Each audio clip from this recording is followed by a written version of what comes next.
What up? What up? What's going on? What's going Mm.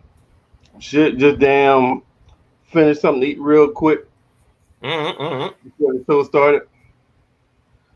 What you up to? How was your day, man? They started off a little bit whatever, but look, too blessed to be stressed. You know, you know, Ah, true. too blessed to be stressed, man. And, look, can't wait till we get to the main topic of the show later on. A lot of stuff happened on this week's episode. A lot. Mm. Yeah. Well, man, how was your day, yo? Um, man, my day was busy as shit, man. It's gonna probably be that way for a while, man. It's like everything's going like a mile a fucking minute. Mm-hmm. Um, so yeah, shit is like I go from I finish one thing, then I'm on to Mm-hmm. doing something else, and Mm-hmm. yeah, so till our podcast start, man, I'm like doing shit all the way up until like 15 minutes before I should start. So it'll probably be that way for a little while, man. Mm-hmm. Mm-hmm. And so let's get started. All right. Start talking about the shit that we came to talk about. That's right. That's right. So our first one is gonna be boom, boom, boom, boom, boom, boom, boom. Where?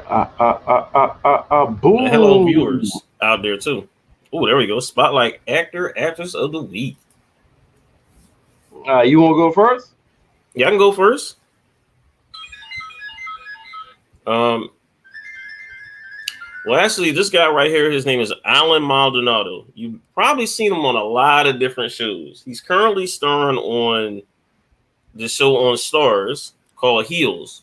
Highly recommend if you're a fan of pro wrestling, and also a very good drama too as well. He's starring as one of the wrestlers. Pretty good. It's a very, very good show. But he's also starred in The Last OG. He's one of the supporting stars in that. He starred in Black Jesus, which is a funny show. If anybody has never seen it, you should watch it. Starred in Equalizer. Starred in Blackish. Starred in Superfly. Starred in a lot of different series, a lot of different shows. A couple episodes, a couple little different shows he starred in. But his name is on the rise. He's really getting his acting bug out there. He's also going to be starring in The Wonder Years, which I didn't even understand. The new adaptation of The Wonder Years just coming out. So, and also he starred in Project. They're doing new Wonder Years? Mm-hmm. Oh, okay. Hold up. An all black version of The Wonder Years. Wow. Yeah. That comes out. So hold up. Comes out next Wednesday, September 22nd. Okay. And the person that's going to be narrating is going to be Don Cheadle. Oh, that's gonna be interesting. Mm-hmm. Yeah, so like keep a lookout for this. Man, keep a good lookout for this guy. Like he is really like getting his acting little thing up. And like I said, you got to understand, like he's still doing The Last OG, he's doing Hills, and he's going to be doing The Wonder Years. So he's got 3 series all at the same time. So that's a guy that's and he's from, what city is he from? He's from Cali. He's from Cali. From Cali? Yeah, from Cali. Yep. Mm-hmm. Yep. Okay. And like I said, he started in Equalizer. That's when he really got like his major breakout role. Denzel, right? Mm-hmm. Mm-hmm. All right. Mm-hmm. Hey man, turn your phone off. Oh, I am. I'm trying to turn it off now. Sorry about that. I just turned my shit down after I heard yours. Mm-hmm. Like, oh, you goddamn grab my shit real quick. Now I went with a oldie. My spotlight. You can't go wrong with that. Is a Whoopi Goldberg. She's been in the game a long time, man. She's been in the game a long time. Going way back to like Color Purple, to Made in America with Ted Danson. to several other shows, and she is currently on the Godfather of Harlem. She's doing some cameo on Godfather of Harlem, so she is actually doing some current work as well. And she used to be on what was that TV show? Was it The View? I think it was The View. She used to be on that. But yeah, she's on the Godfather of Harlem. Godfather of Harlem is a current TV show. Oh, she's on there now? Yeah. Oh man, I gotta watch that. The last episode I watched, she was on there. I don't know how long she's gonna be in there, or she's just doing a cameo. But the last episode that came on, the most recent, she was on there as the accountant.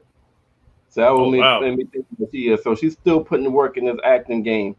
So that was my spotlight actress of the week. That's a good. Hold up, man. Her resume. Look, it's a whole lot of movies, whole lot of stuff that she's done, man. She is just, man. She's right just through Throwback. All right, okay. Let's get back to it. Throwback movie of the week. I think. Oh, look. You want me to go first? Yeah. I'm gonna post your There you go. Look. This is the movie that changed. This is the movie that changed action. Actually, I can't even say action movies. This is the movie that changed how movies are made today. Legit. It's legit. Basically, really put Keanu Reeves' acting career on a whole nother level. Lawrence Fishburne, whole lot of other people. And this has just been like, man, this is a great movie. I watch this every time it comes on. I got all three, the trilogy, the first original, and like I said, the fourth one is coming out. It's coming out in December 22nd, if I'm mistaken, or 21st, December 21st. Coming out. Coming out. Mm-hmm. Oh shit. Yeah. This is gonna be something. This is gonna be this new Matrix. But the thing is, though, it's not gonna have Lawrence Fishburne in it. It's gonna have the guy that's starring in the new Candyman movie. The lead guy in it, and also he starred in the Candyman and what's that show that was on Watchmen? He was like I forgot, Mr. Manhattan.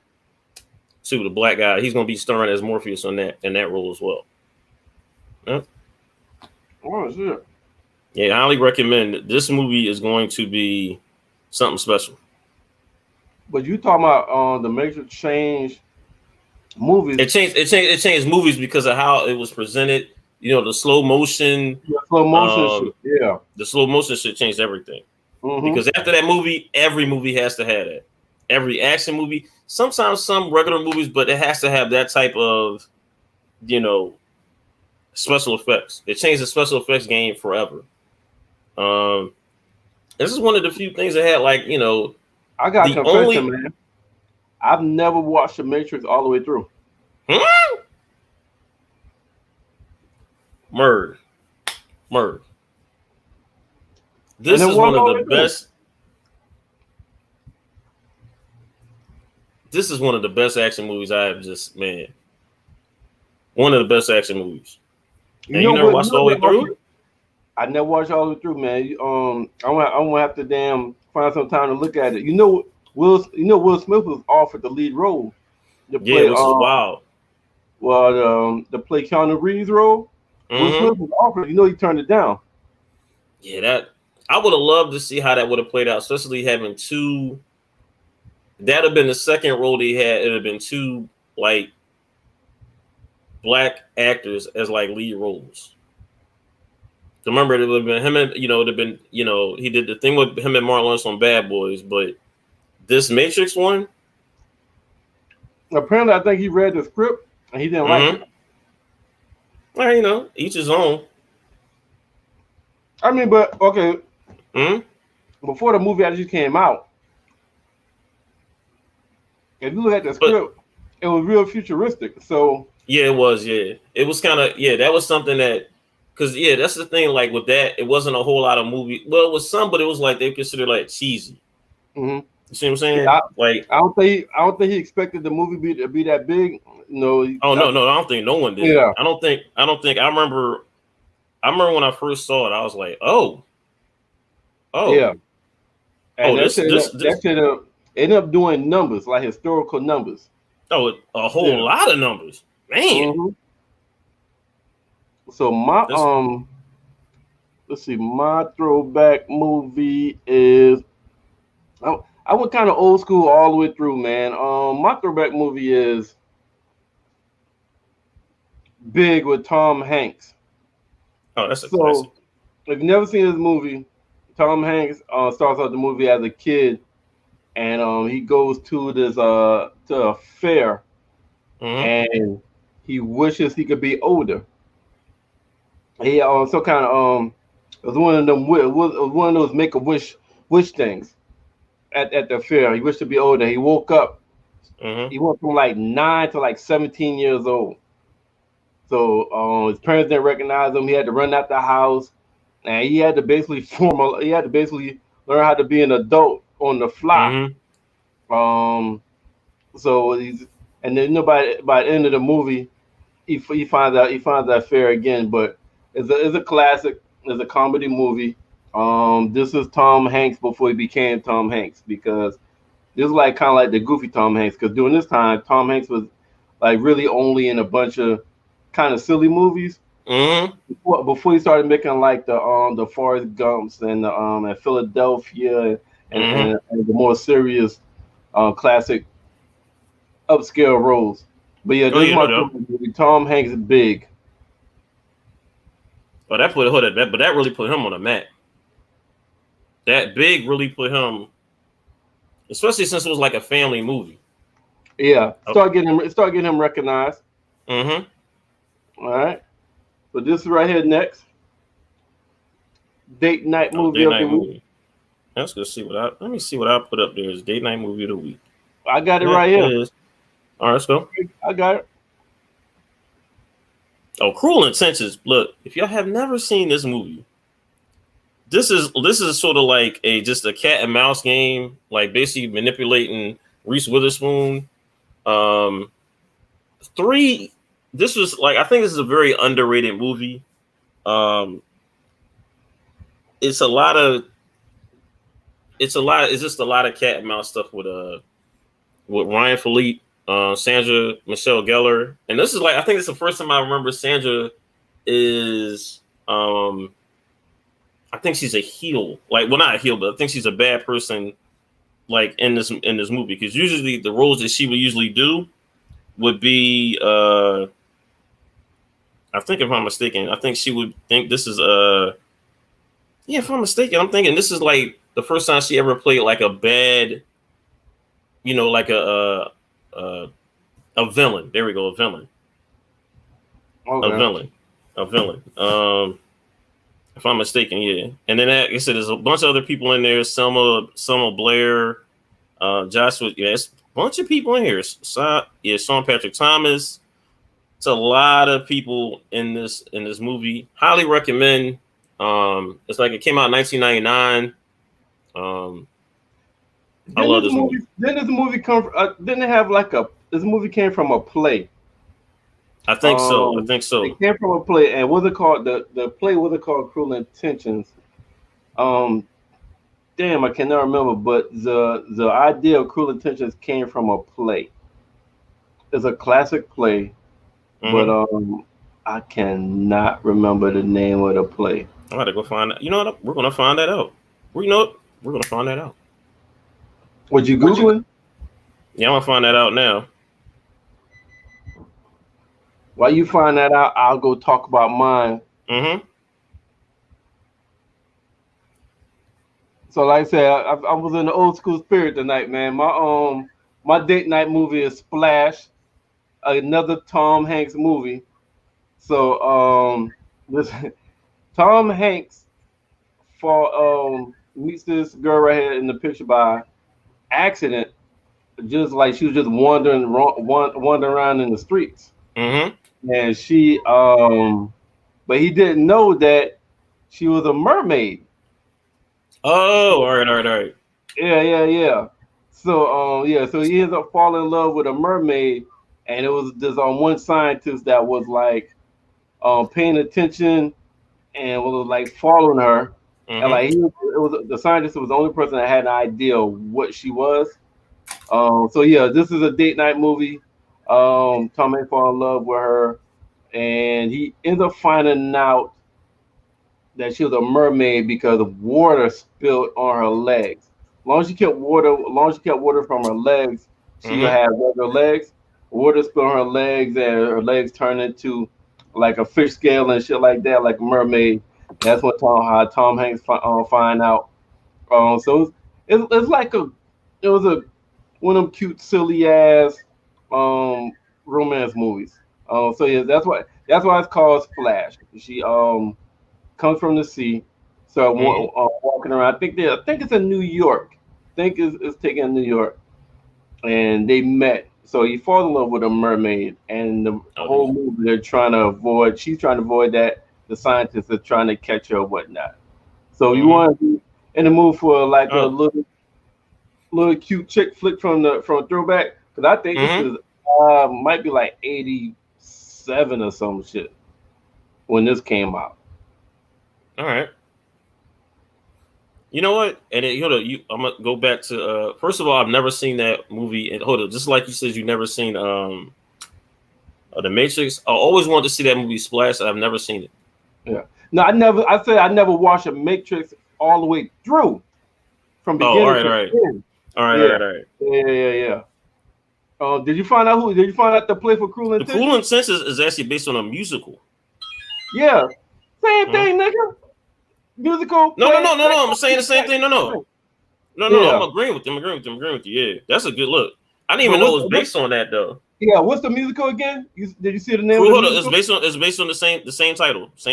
Cruel Intentions. It's the same title. Cruel Intentions, the musical. Okay, yeah. Those musicals. Wait, hold up. Let me stop myself. No, it's not. It's based off of this play. It's called Les Liaisons. Oh boy. That's it. Yeah. Yep. That's it. It's based off a 1985 play. Yep. That's it right there. That's a good one. Right. I did not know that. So now we're going to talk about bench-worthy TV shows. All right. I'll let you go first. Let me pull yours up. Right there. Go ahead. Lock and Key. If you have never seen this, the new season 2 comes out October 22nd, but I'm gonna give you the premise of this show. The show came out about almost 2 years ago. It's based off like this father is murdered basically right in front of his family, and it's kind of like under mysterious circumstances in terms of why he was murdered.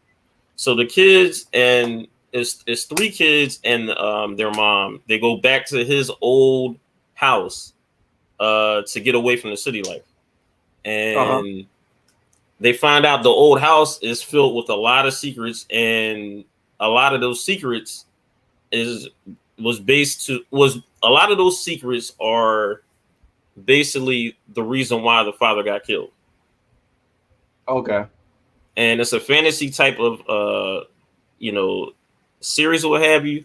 A lot of who done it, a lot of like, and it's definitely a series you have to pay attention to, like every single detail, because the end of season 1 is probably one of the best cliffhangers, like surprises ever. Okay. Legit. And season 2. And when is season 2? October 22nd. Okay, so that's next month. Next month, yep. And this is on Netflix? Yep, Netflix. Okay. Highly recommend if you're into, like I said, the fantasy, but also into that. It's a lot of moving parts in this show. And like I said, this show was supposed to be Netflix's, like before Stranger Things. This was supposed to be Netflix's like show to like really put out there for the masses. So, and this show should have came out like 6-7 years ago. And I'm just noticing that this show should have came out 6-7 years ago. Why Um, they delayed it? Do you know? they said because of people like as they said because of the script and also actors and actresses what have you, and they finally got Okay. That reminds me everything of down. Avatar, because the second Avatar was supposed to come out a long time ago, but this is crazy. They had to wait to get the proper technology before they could make the second Avatar. I think they missed the boat with the second Avatar, in my Nah, opinion. no, you haven't. No, you haven't. As you like You Bad watch Boys. it? As you like Bad Boys. Bad Boys took a long ass time to make that third one. Mm-hmm. Yeah, it came out. Yeah, it's just like Bad Boys. It ain't listenable. When that shit pop, when that shit drop, I promise you, people gonna look at it. All Mm-hmm. right, so my my binge worthy TV show is Godfather of Harlem. Mm. Forrest Great Whitaker choice. stars in it. It's on Epics, and so Forrest Whitaker is playing Bumpy Johnson in, Mm-hmm. in this TV show, and when I first heard of it and found out there was Forrest Whitaker, honestly, I had doubts on whether he'd be able to pull it off. I was like, I can't see him playing a Bumpy Johnson, but Yo. he really plays a great Mm-hmm. Bumpy Johnson. Um, and so the show is more than Bumpy Johnson. Like they got Malcolm X, they got a Malcolm X character in it. Um, All right. it's loosely based off real events. But they got the Malcolm X in it, and they Mm-hmm. actually have like the story of Malcolm X, um, and the battles that Malcolm X had to deal within his organization. They Mm-hmm. show how they turn on Malcolm X. So they're showing a lot of historical points in this show as well. They're showing a lot of like segregation. They show where like they try to get one of the Civil Rights Act Mm-hmm. passed. They show that part. So they're showing a lot of historical features in this Mm-hmm. TV show as well. So Mm-hmm. it's not just about gangster stuff. They're Mm-hmm. showing a lot of good. They're including a lot of history stuff in here, loosely based off history. But like it Mm-hmm. shows the racism, the riots, Mm-hmm. protesting, Malcolm X talking, Malcolm X um dealing with the organization turning back on him, trying to kill him and stuff like that. So Yeah. man, it's a really good, well written TV show. Godfather of Harlem with Forrest Whitaker in it. And I'm also tell you this: the guy that's playing Malcolm X, Mm-hmm. he is the second best Malcolm X I've seen. No, I can't see Ooh. nobody. I can't see nobody higher than Denzel. But Mm-hmm. after Denzel, this is the best Malcolm X, best person I've seen play Malcolm X that I've seen. The person that's playing Malcolm X in Godfather of Harlem. Mm. Yeah, yeah. Mm. So yeah, I think they're on season 3 right now. I think they Mm-hmm. don't think it was season 3. Season 3 just ended. But yeah, All right. this is one of those shows that you can start watching season 1 and you can end up watching all the way through. Everybody watch it. Yeah.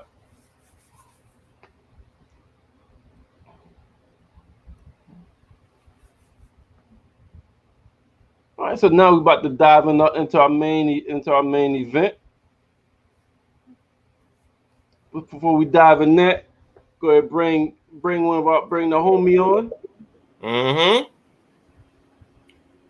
What's up, Stacks? What's up, y'all? Shit. Mm-hmm.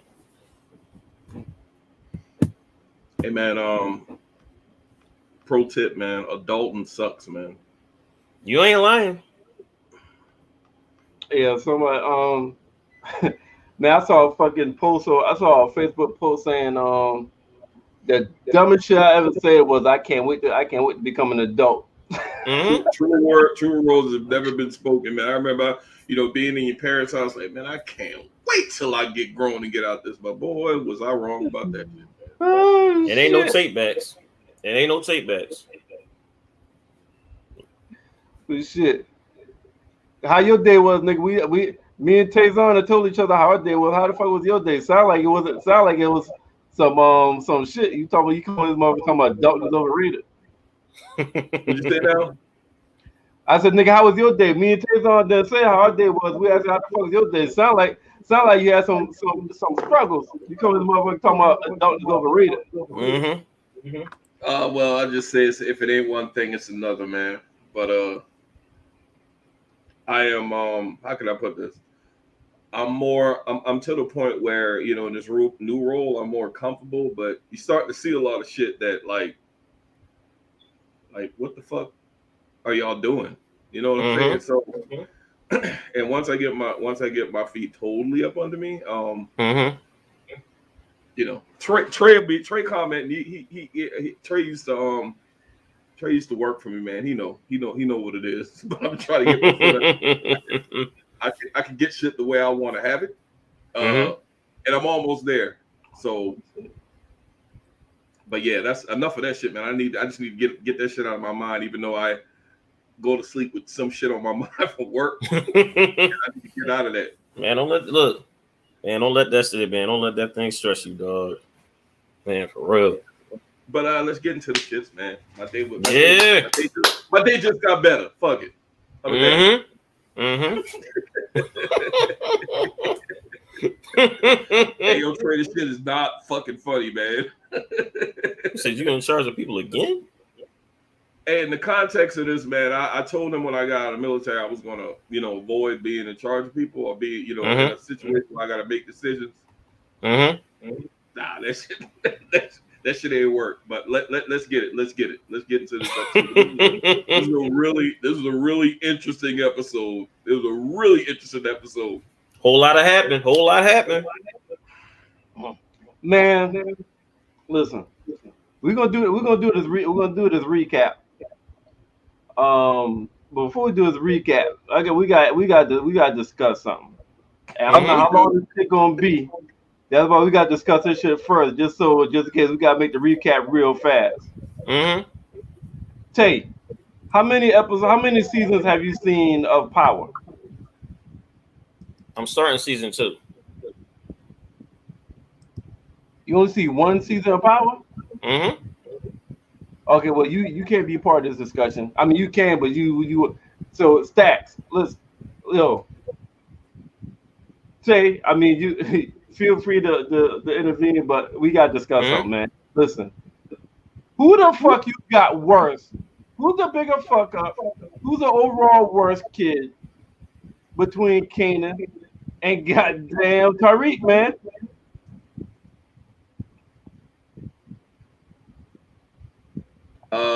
You want me to go first? I mean, I could go first. Like, listen. This is a long discussion. Exactly. That's why I started with this shit first before we deep dive into episodes, man. Because I understand this is raising Kanan and Tariq now on the show, but listen. Before the show started, I was a Kanan fan. Like the first couple episodes, like, yo, this motherfucker got a heart. This motherfucker willing to go through the trenches. You know, I'm like, yo, okay, I fuck with dude. That now, I don't fuck with dude no more. Like, I think he's worse than Tariq. I don't like this motherfucker, and he's a fuck up. He's a goddamn fuck up. Listen. Tariq didn't kill people. This nigga got 20 bodies on him right now. This nigga got 20 plus bodies. And I know people is going to say that Tariq had his sister killed. And we're going to be 1,000. Tariq's sister got herself killed. She came out the building. She saw that nigga and started talking shit to that nigga. And that's when he shot. If she don't come out and don't talk shit, she don't get killed. She don't get killed. And Merv, I was going to disagree with you.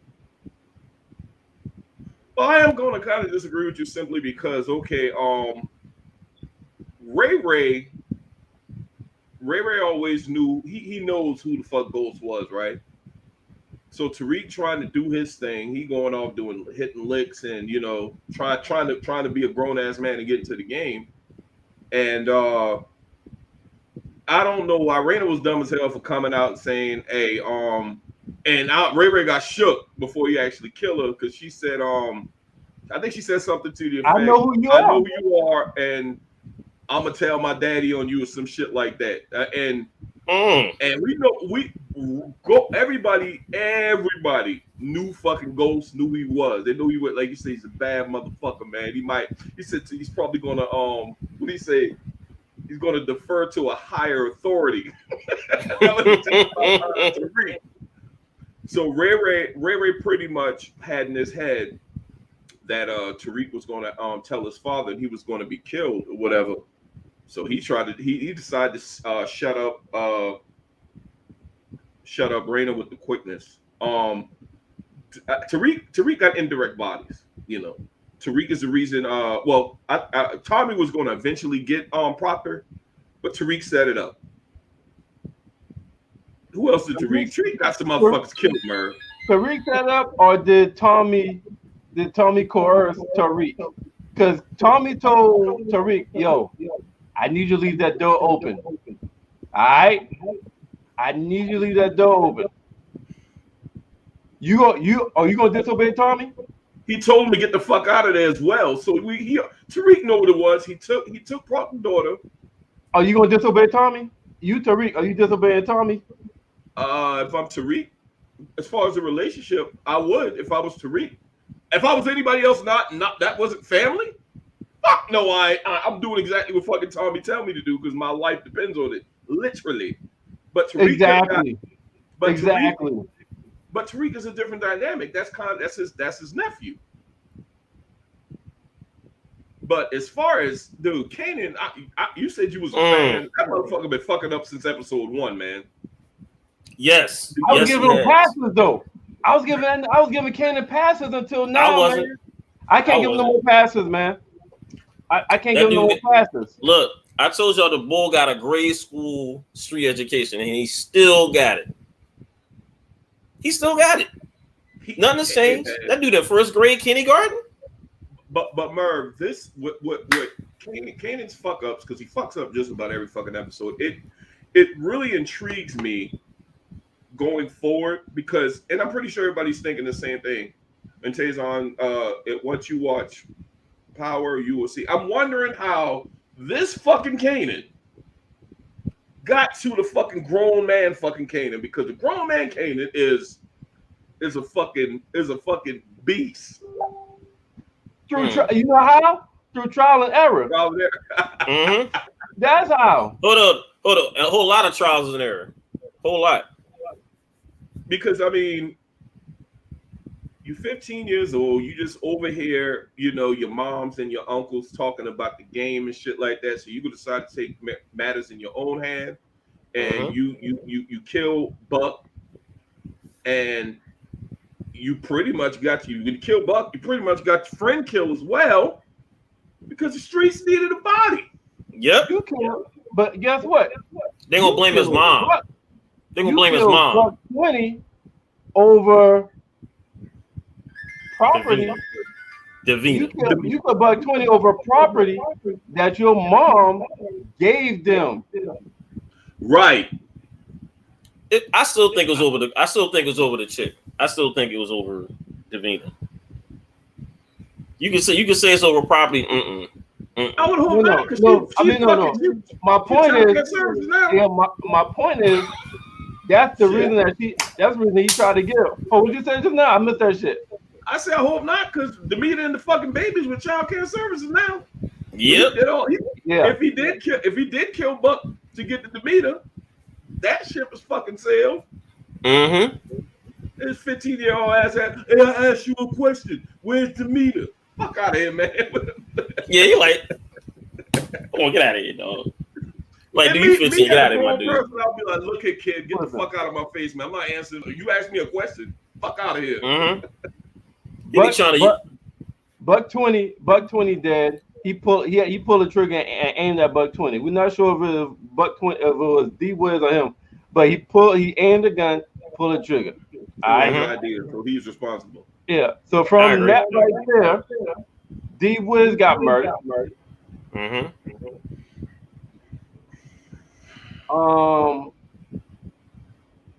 He wants to be the kingpin and boss up. He got 20 plus crackheads dead.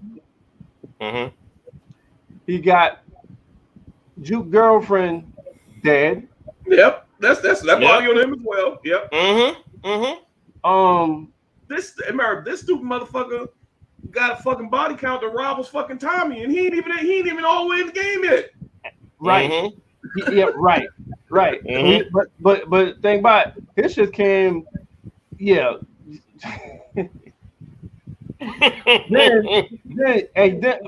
But okay, let's leave the bodies. This nigga got the stash house robbed. Right. Over a chick. Hold up, over a chick. Because he want to come outside the stash house to holler at a girl. Dumbass. So on top of that, they got to get a whole new stash house. But hold up. But looking back on it, I think where this new stash house is going to be at is the perfect cover. That ain't the point. The point is the reason why they have to move is because fucking Kanan got the stash house location out in the open and got robbed. So, hey, Merv, let me ask y'all both this. Could we Scrappy didn't die, but could we link what happened to Scrappy to Kanan? Indirectly you can. Yeah. Because after the stash house got robbed and all that shit was taken, Rock had to make had to call an audible. Drastic decisions after that. And you can because had that fight not happened between Kanan and Scrappy, what did she do? Remember that though. Remember that fight between. Remember the fight between Scrappy and fucking Kanan. Yeah. And remember, like basically Scrappy knew that one of his boys, one of Unique's, peoples was there at the fight. So imagine if that fight never happened. How does Scrappy even get a meeting with? How does Scrappy get a meeting with Unique? Yeah. And Merv, I agree. All of that was, but it's all Kanan's fault. It's all Kanan's fault. Rock had to call that audible, and she sent Scrappy in there as a mole. So exactly. I'm gonna link what happened to fucking Scrappy to Kanan punk ass. And the thing is, man, I'm almost to the point where I'm thinking that as we talk through this, it's almost not even close as far as who's the biggest fuck up, because Tariq had some good moments, some smart, savvy moments. I mean, he's a fuck up too, but I don't even know if it's close now that I think about it. You don't think it's close? I don't see how anybody could think it's close. If you're being objective, I don't see how anybody could think it's close. Because listen, all this shit is in fucking 7 episodes of Kanan. The Tariq shit happened over like seasons. Right. You talking about seasons. Oh shit! Let's not forget. This motherfucker after Uncle Marvin had to kill the dude in the stash house. He got the blood all over. This motherfucker threw the blood shirt under his fucking bed, yo. Like under his bed, man. Like seriously. A complete idiot. Under his bed, you 15 years old, man. I mean, and all my kids are grown, but you go in your kid's room and you look around and shit like that. That's what parents do. Like, why would you put that shit under your fucking bed? You know why? Because he's 15, and 15-year-olds do dumb shit. I'm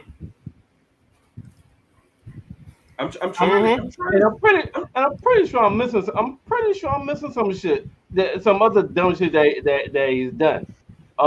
The dirty drugs. But yeah, I think that's enough. Because let's mention Tariq. Veronica's right. He got involved with 50.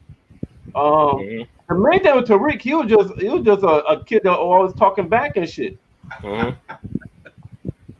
Yeah. That was the main thing with Tariq. Hey, Veronica, Kanan got 20 plus bodies. He got way more than 6. We gotta count them crackheads. Yeah, you gotta count the crackheads. Crackheads about 20 plus. They put out 10 testers. That's 10 bodies right there. Because everybody, they didn't show anybody that survived off of the bad Nope. drugs, right? So not one. No, they put out 20 testers in 10 minutes. Remember he said that? Oh shit. That's 20 bodies. We'll put like 20 testers in like 10 minutes. Goddamn. Put that for Marvin. So that's 20 bodies. We want to add one to that. That's just the crackheads. Jukebox girlfriend. Buck 20. D-Wiz. And D-Wiz. Yeah, D-Wiz. He's at least at 23. He Michael Jordan with the murder. Wait, hold on. He might got more. He got 23 bodies right now. He's Michael Jordan with the murders. This motherfucker might have Tommy, man. Already. Tommy got a lot of fucking bodies, but he might have Tommy up on him 23. Yeah. So like I said, man, I outside, if you being objective, outside the fuck you gonna have Tariq worse than Kanan. Well, I will tell you why. Because I know Sean would have Tariq, still have Tariq. Tina probably does. Tina have Tariq? Yeah, she was defending that shit today. She still got Tariq. Tariq killed his dad, and I think that's where he killed Ghost. So I think that's what a lot of when people look at things as far as how the way they feel versus what the actual if we go by the actual facts and stuff like that, he killed the main character. So I know people that really revered. I mean, I revered Ghost myself, but I'm able to be objective. So I mean, that kill alone is gonna keep him on a lot of people's shit list, no matter how dumb fucking Kanan is overall. That's what I think anyway. But you know what? That's real shit though. That's real shit. And I kind of almost forgot about that. He was the nigga that got damn shot Ghost. That's what killed the main character. Sure. Huh? He killed the main character, and who was his father? So yeah, shit. Okay, that holds a lot of weight, y'all. I can't. That holds a lot of fucking weight. Right? Hold up. Hey, hold up. But here's my thing. Here's my thing. I'm looking at the quantity amount of fuck ups. All right, that's what I'm looking at. The quantity separate amount of fuck ups is Kanan easy. It's Kanan easy. Tariq got that one shit. That's gonna shit. That's gonna hold shit. Woo. Yeah, shit. So I can see how motherfuckers be caught into that and can't leave that. But here's the wild part. We still got some more fuck ups by Kanan to go. Yeah. Yeah. That's the wild part. Yeah.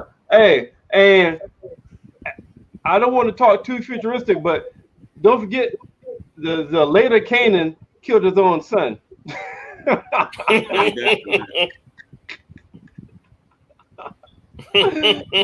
Oh shit.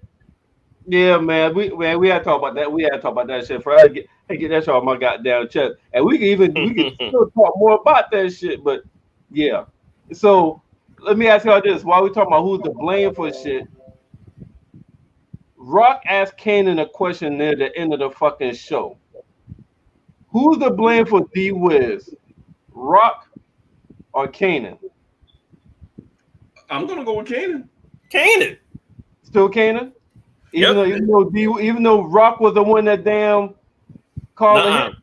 Remember, Kanan was the one who basically got D-Wiz put in that situation. Okay. He put D-Wiz basically in that situation. He could have left well enough alone. D-Wiz was like, look, I had a gun. Look, I got the guns, whatever. He could have just left that alone. You know I went back and looked at one of the early episodes before they iced D Wiz. Y'all remember the conversation Rock had with D Wiz outside of the little store, right? Where Lulu was giving Yeah, him he the was money. like, so he was like, he mentioned his brother. And like, oh, your brother out? How you is? We still hold on. Yeah. We still ain't found that out yet. Who's the brother? No, I don't think we're gonna find out, but I think the reason she asked him that is because his brother's out. We can go ahead and kill his ass because his mother got another son. That's what I thought about that situation. As fucked up as that sounds, I was like, I wonder if she made the decision based on that information. Like, oh, your brother out. Okay, I didn't know that. No, I think no, that might be though. I think that conversation led to her realizing that's where the gun came from, and realizing that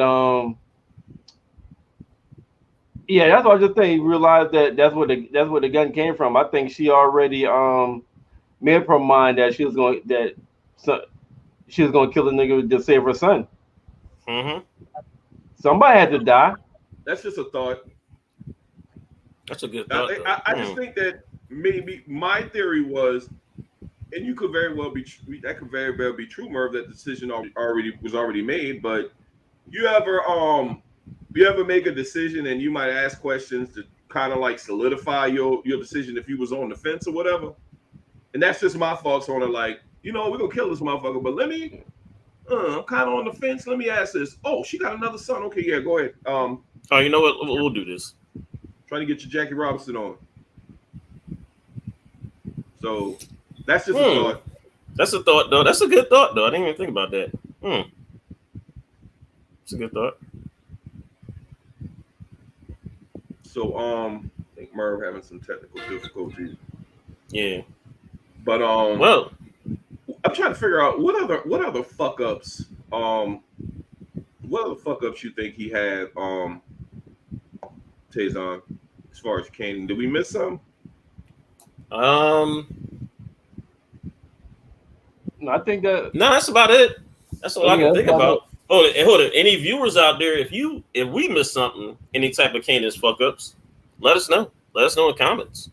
Right. Hold up. That could be a daily thing. That could be a weekly thing for us. The weekly Kanan fuck up. Right.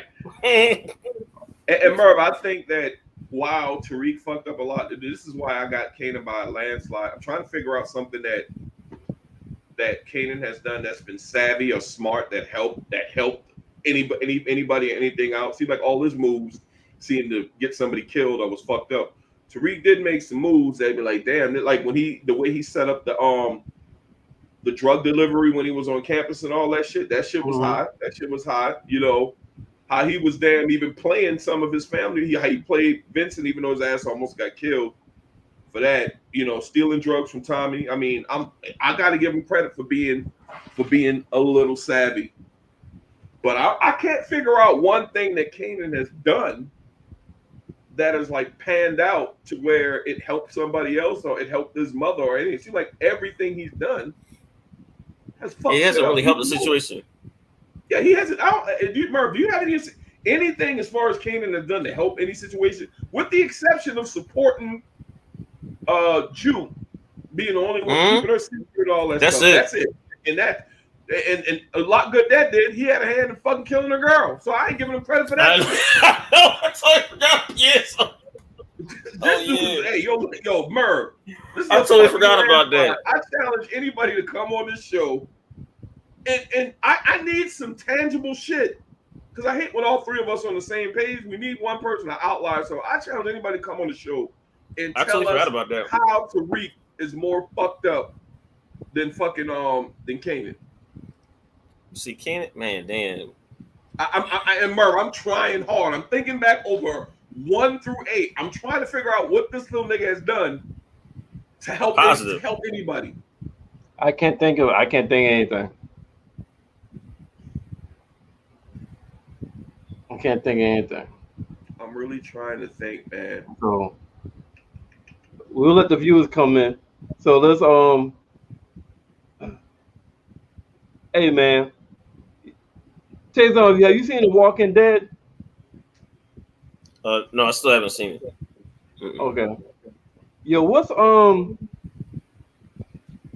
have you seen The Dark Knight? Oh yeah, the movie, yeah. You seen The Dark Knight? Mm-hmm. Yo, y'all like the Joker. Y'all like the Joker in that movie, right? Mm-hmm. Yeah, absolutely. Yeah. Oh, absolutely. Is there any other villain that y'all can think of or character that's supposed to be bad that you just can't help but to like the ass in the TV series or movie? Like they're supposed to be the bad guys. Hold up. But You want to be real, but you want to be real specific. Then we could talk about Thanos. Oh yeah, okay, I get that. Yeah, I get that. I ain't like Thanos. Y'all like Thanos? But no, I'm talking about in terms of like. Oh, you talking about in terms of liking? Oh, you talking about in terms of not liking him? No, in terms of liking a guy that's supposed to be the villain or the bad guy that you end up liking in the TV series or movie. Thanos. No, I got you. I was saying I didn't like Thanos, but yeah. Oh, all right. Yeah. So Stacks, you agree with him that's somebody you like Thanos as well?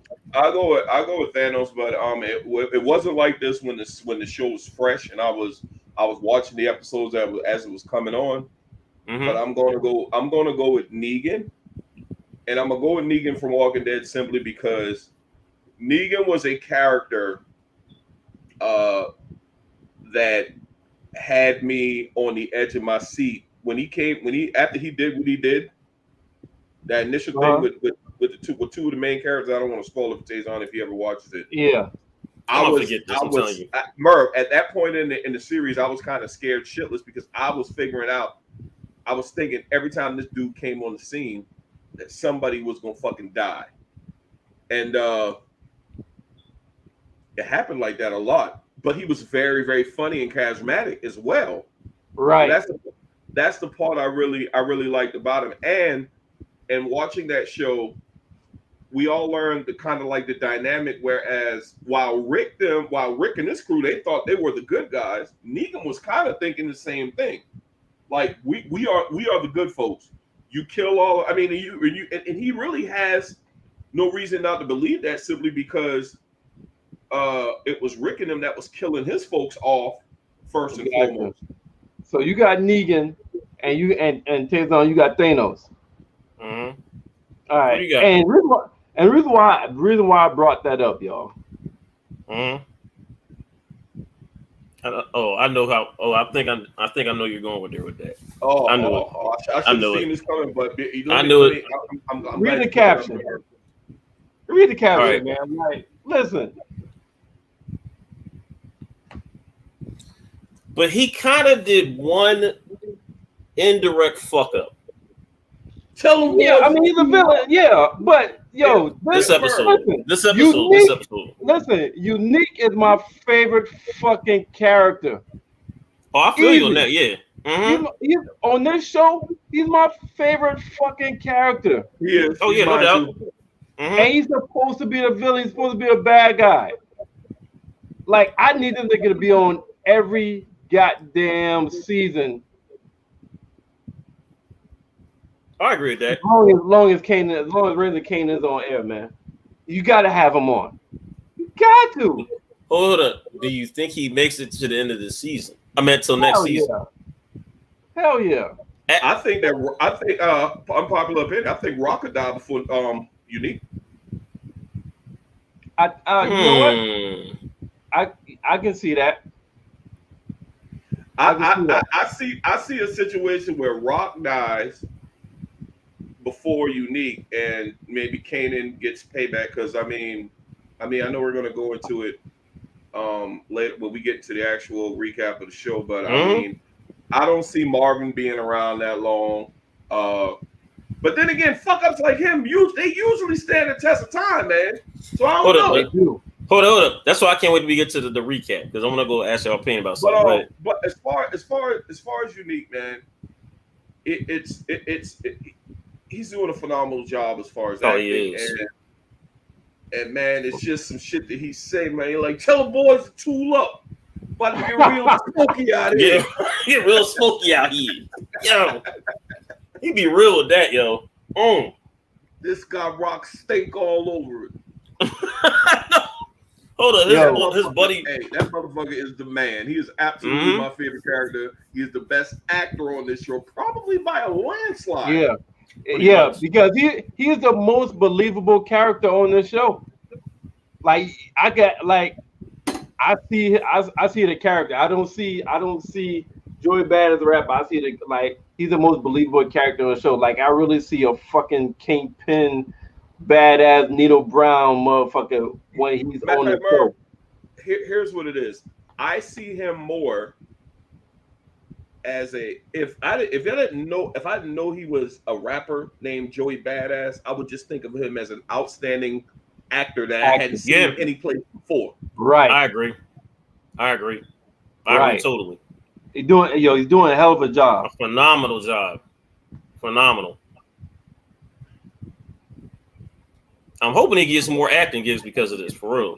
Like he's done a very great job. I don't have an issue with him getting typecasted either, because I like him in this role. I'm sorry. This probably sounds horrible. I don't have an issue with him getting typecast. Yo. He fits though. That probably sounds terrible, but hey. Yo.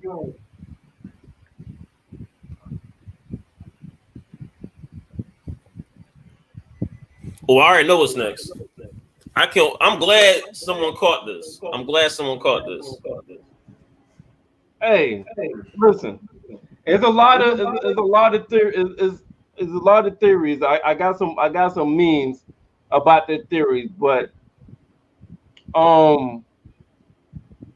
what y'all think is next, man? So I'm gonna let y'all go. Dry cleaning, his unique jacket. What y'all think? Say what you think is next, man. What's next? Hold up. There's a couple plays by Rock that she can do this. First, she can pin the murder of the Bodega Bull on Unique. With the evidence. Or I think she might. To me personally, I think she might try to kill the cop and try to pin it on Unique. Oh shit! Because remember, she made the call directly after that conversation. I think we forget about that, right? Mm-hmm. Directly after that conversation, she did, and that's one of the theories that she got that to kill Howard, and use as evidence the setup Unique for the murder. Hold up, you killed two birds with one stone. It's classic. Shit. It'd be the smart play. And guess what? It will be the smart play. If she kills Howard, guess who gets the blame for that? Fucking Kanan. Because now she ain't got no choice. Either Kanan go to jail, or you tell Kanan this is your real daddy, or you gotta kill him. Yep. Because the fucking blue pills, the blue caps that Kanan with the dirty drugs. So Kanan about to get somebody else killed. He's like, hold on. Now look, Howard basically is forcing Rock's hand with this though. He basically said, look, you gotta put me in touch with Kanan, or I'm gonna tell everybody that you've been messing with a cop. Like he really been I wouldn't put this on Kanan. I will put this strictly this is on Howard. Howard's the one that's basically forcing the issue. Kanan has nothing to do with this. Legit, really. I'm gonna respond to that, but first I want to ask Stacks. Did you have an opinion about what's next with this jacket? What's going on with this jacket? Why the hell they took this damn jacket? You got an opinion on that? I have no idea. I like Taison's theory. Rock makes some chess moves, makes some really good chess moves, but I think I'm pretty sure this is going to be a pretty big chess move. But it seems as though she does, along with her chess moves, it seems like Marvin and Kanan do a pretty good job of making her have to do even more and being the main cause of her having to make some of these fucking moves that she making. Right. Whatever happened to a kid just sitting back and wait till he come of age, to get involved with the family business? That's typically how it happens. I mean, even in a real legal job, I mean, usually you even got kids that's trying to damn grow up too fast and shit like that. Like you 15, bro. Stay the fuck out of the way. But I agree with Taison's theory, but it's rock cold motherfucker if she willing to kill this motherfucker. I don't see Howard.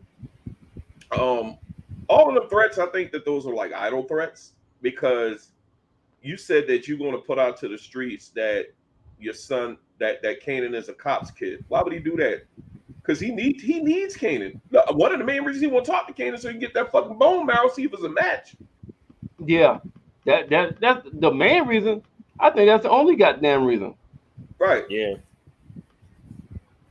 Now I saw another theory. Somebody said that do y'all think do you think Lou took the jacket so he can open up that wall and put it on the dead guy that Marvin killed? Ooh. I think that's far fetched for somebody to ask that question in the group. Put it on what? The dead guy that Marvin killed that tried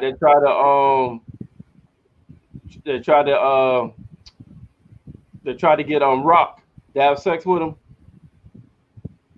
I didn't even think about that, but that sounds like a good thing. Putting the jacket right there in the apartment. Yeah. But that makes sense though. I mean, right there. That could be the case though. Yeah. That could be. I think it's far fetched.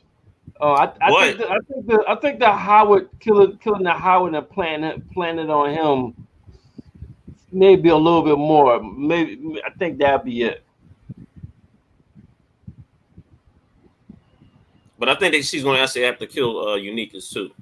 Like if she's going to do it, she's going to have to kill both of them. So I don't think one of them can stay alive. So y'all know some people disagree with us. So this was a question about Nicole. Who is ultimately responsible for what happened to Nicole? Kanan. I think Kanan. Do y'all see any other person that y'all could possibly blame? No. You can blame whatchamacallit.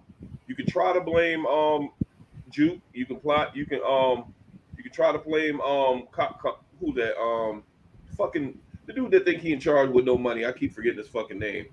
The producer. Oh, it's about Camacho. Yeah. Camacho, yeah. Camacho. You can blame him because he put her on to, Oh yeah. Yeah. Smoking a fucking woo or whatever. So, but I think it all goes back to Kanan. Let's talk about how she got those drugs. Okay, so Howard rolled up on Kanan, wanted to talk to him. Juke, being the street savvy person, let me get some blue caps from you. Now, right off. A lot of people will probably want to say that Nicole is to blame for all this. Shouldn't win that fucking Juke's bag and steal those drugs from him. I mean that's logical, but at the same time, it would have never happened. Fucking Kanan hadn't had them fucking blue caps and had to pass them off the fucking Juke. I mean, and even if there wasn't, even if it was non-lethal crack, Nicole became a crackhead. Yeah. Oh, easily. Really easy. All right. So let's go ahead through the start the recap. To get a little bit more detail into the show, man. So the crackhead talk with the detectives. Hey, listen, that scene.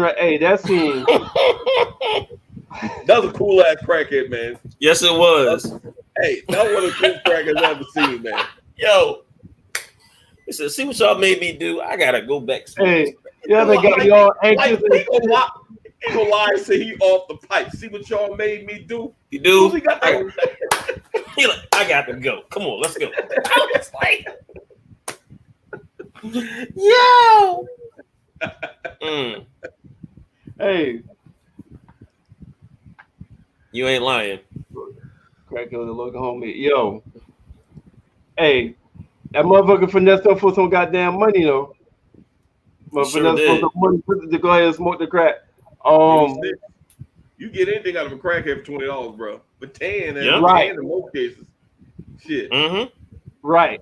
That motherfucker knew information. That motherfucker knew names and details and shit. Talking about the whole homie little Rob like to dive into little titties at medallions. How the Yeah, I fuck was he like- know they got the damn be at the titty bar? Snitch. Well, I was like, you the informant. All right. And that motherfucker snitched immediately. Wait. Yeah, right. Yo, hold up. Does he make it to the end of to the next season? Who? The bull who snitched. The crackhead? No, not the crackhead. The bull. Lil Rob. Strip club. Yeah, Lil Lil Rob. Rob gotta go. I hope he gets killed, and I'm gonna tell Quick. you why. Hold up, quick. Yes, the street code, bro. If you are in them streets, you already know for the most part the streets are undefeated. You can either go to jail or die. Soon as you get faced with, I'm gonna put these bodies on you, he ain't saying nothing but a lawyer, like people usually fucking do. This motherfucker immediately spill the fucking beans, bro. Immediately. Yeah, he did that. He did that. Ain't gonna fall for the warrant. I'm like, nigga, what? Yeah, let me see. He ain't even. Let me see the warrant. Nothing. Let me see the warrant. None of that shit. Hold it, and he gonna walk away like it's nothing. I'm like, dog, you better be out of town. Hey, so how long before? All right, so how long before Bert, the white lady partner, figures something out? Because she already next asked episode. Me, what's up with you? Next episode? Damn. Mm-hmm. She already asked, what's up with you and this kid?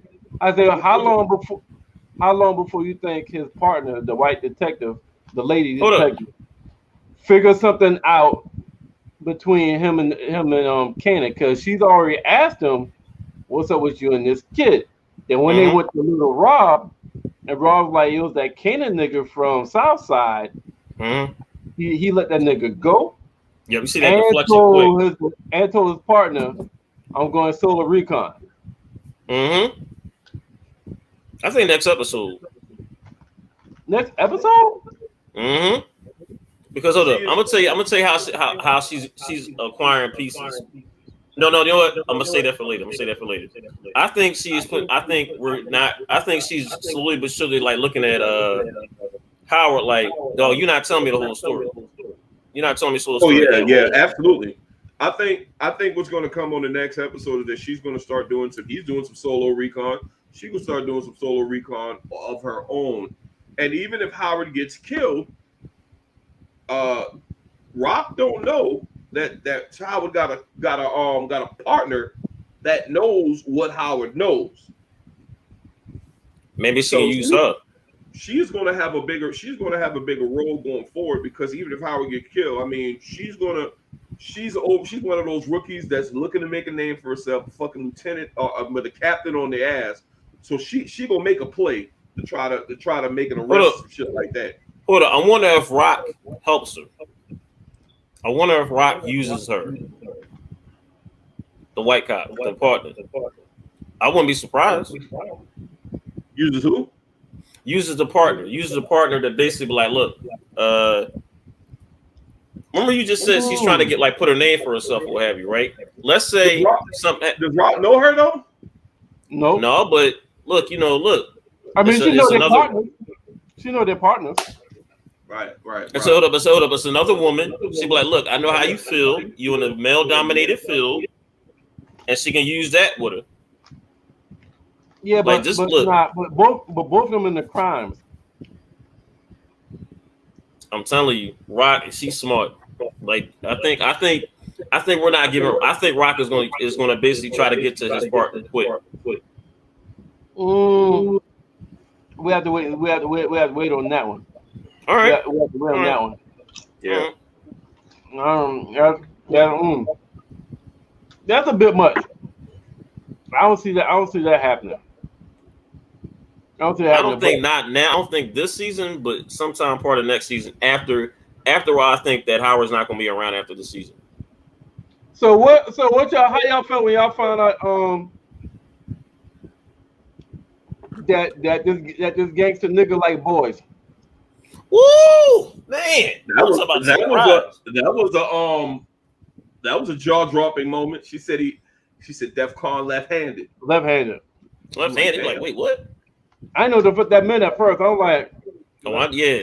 I heard. I was like, oh, hold up.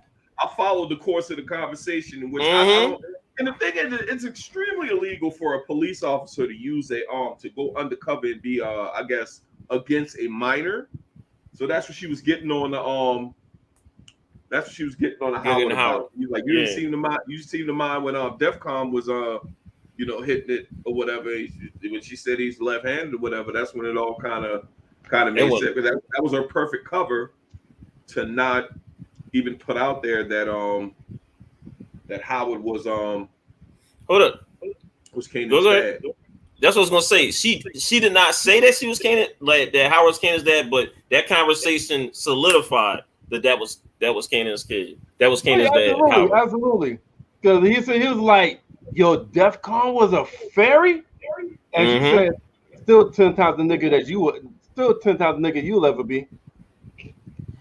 And Rebecca's absolutely right, because a lot of these cats, a lot of these cats do bids and stuff like that, and go behind the wall. Sometimes some of them guys will, they'll do their thing and they'll come out still like they're the hardest motherfuckers on the street. But I mean, at the same time, I mean, they still, take deep. Or give whichever way. I mean, y'all remember the booty warrior Fleece Johnson? That nigga said, I walk up to you. I said, I'll tell you I like him. I want you. It was an easy way. Everywhere we can do the hard way. Choice is yours. We ain't about to do nothing. Oh, I see you want it the hard way. Hey. And during the interview, he said, but don't get it twisted. I'm a warrior.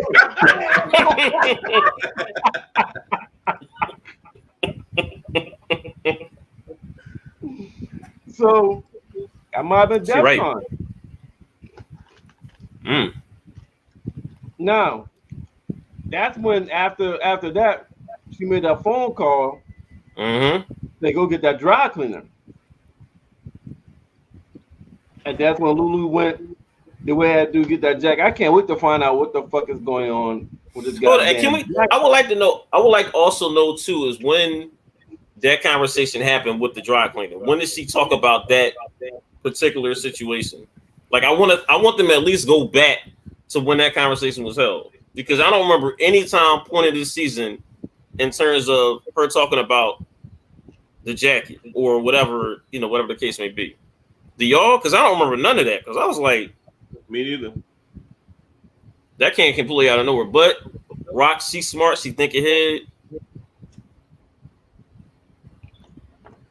She think ahead.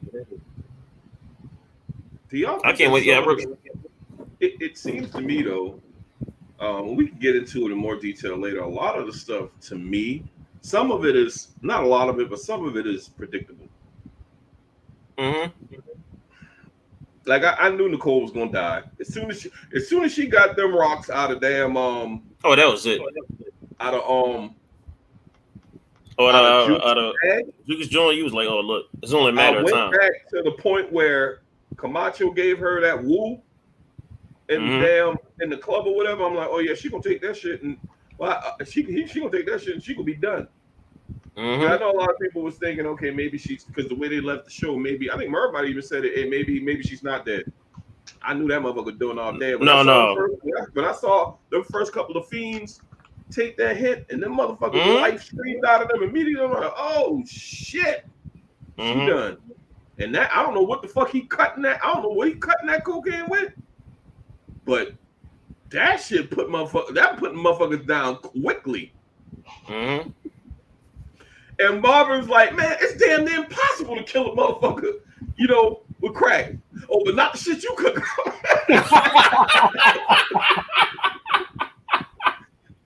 Hey yo, and Marvin went into crisis mode, saying, she probably gonna kill her own son. Yo, Marvin was tripping, yo, he was like, hey, I called in that very moment. I called Marvin a realist because Marvin like, well, I guess my ass dead. She probably won't kill you though, because you are. Yes, he was like, yo, he said me, but me, and he said Lulu will be more than happy to pull that trigger. I'm like, these motherfuckers is thorough.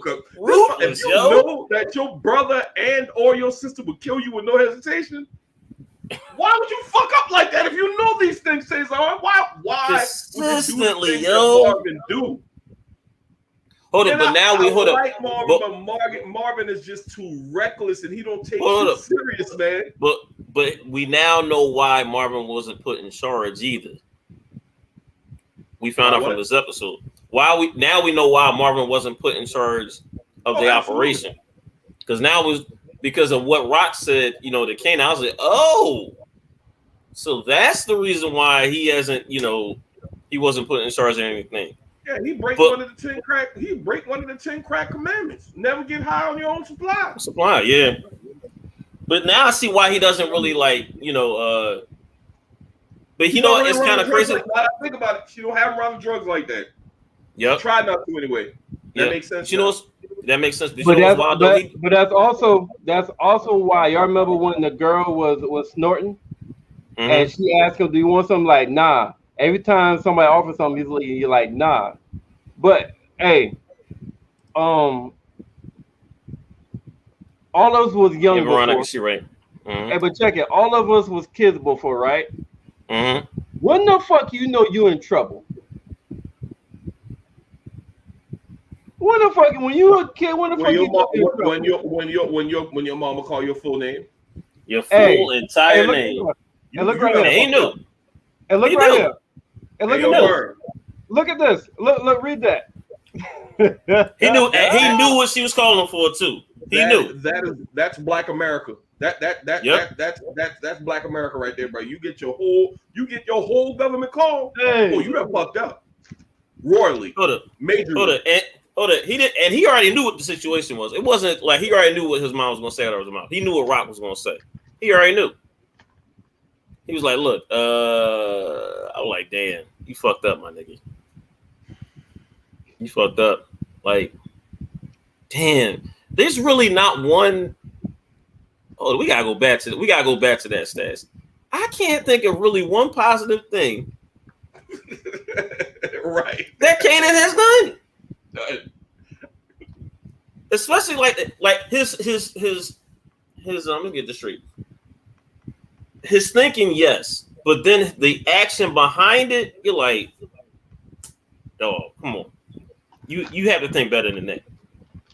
Now, I'm not even gonna lie to you. That little idea that him and Marvin had where they were doing anything on the side, that was a good idea. Where they had that's what I'm saying. That's what I'm saying. Is the thing the execution was terrible. Yeah, he comes up with great ideas, but his execution be trash. I'm like, man, come on. He lives too much off of his mom reputation too.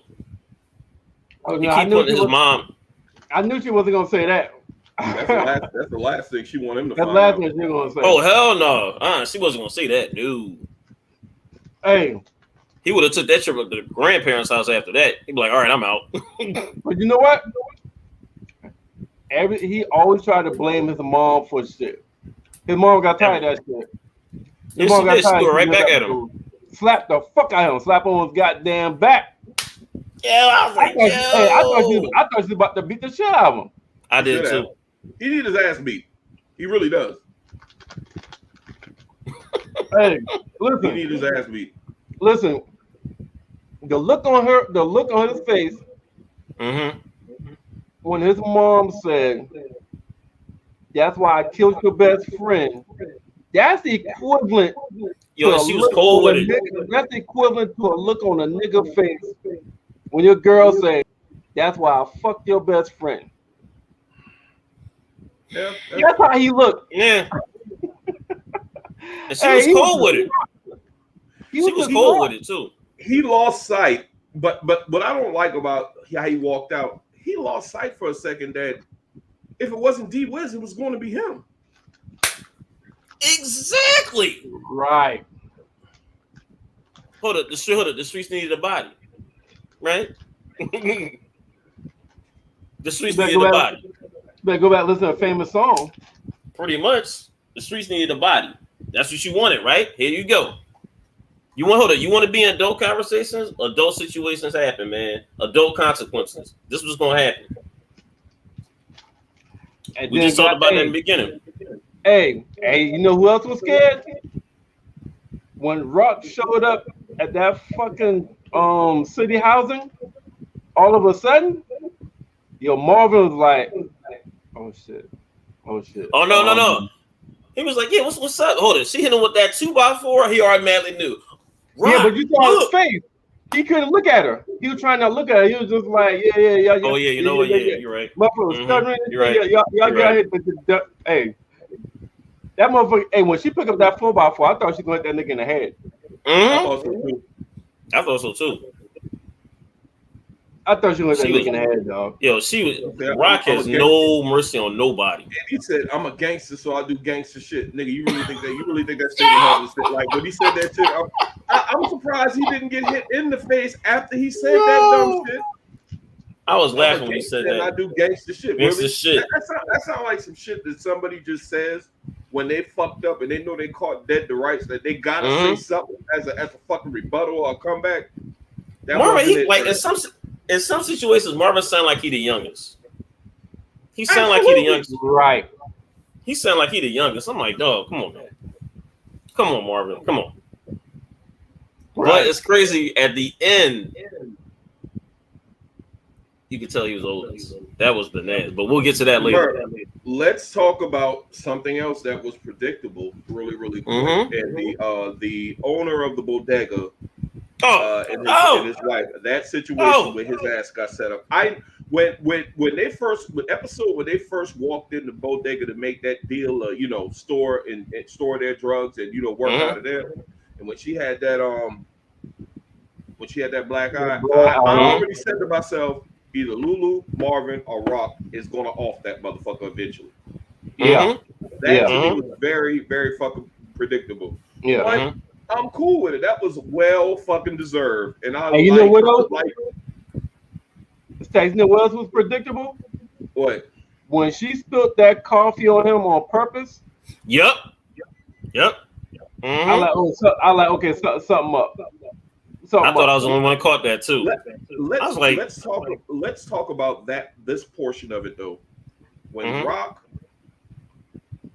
put them slugs in him, and I think she had said for you, and when Rock put him down, and she said, and for every nigga like you, and she give him one more to the head. Did y'all see? She was the gratitude. Originally, you would think that she was scared and shook, but she was. No, that was the total sign of relief, like a huge weight was lifted off her. So she was shaking, and she said, "Gracias." Like, and I felt that. I'm like, man, I was kind of happy. I was kind of happy for that moment because that motherfucker needed to go. Yo, he definitely needed to go. And he was about to kill her. He grabbed a knife. He was about to kill her. Yep. I was like, yo, this your wife. You grabbing a knife? Yo, that's it's wild. It's bad enough you be beating her ass on the regular, but you grabbing a knife. And I like how Rock came back and saw her when she came out. She gave her the head nod. Like, all right. Yeah, she came out we're talking about that fake crying. Yeah, fake crying coming out the house. She gave her the head nod. Like, because Merv, to be perfectly honest with you, Rock could have, instead of told her it was a robber, Rock could have taken the fucking silence off the weapon and give her the weapon and say, "This is a clear case of self-defense, and you good." That's what I thought was going. I thought that's that way is better. The way they did is better because she won't be no suspect, or she don't have to prove self-defense. But see, that's what I'm saying. I'm thinking you still got to prove self-defense. This way ain't no danger to her. But see, that's why I'm thinking that the Unique's coat that might come into play here. And Merv, we got to look at the fact that when she was talking to the potential new connect. Yep. When they found out she was talking to the cop or whatever, she had the play that shit. Did you not play that shit on fool?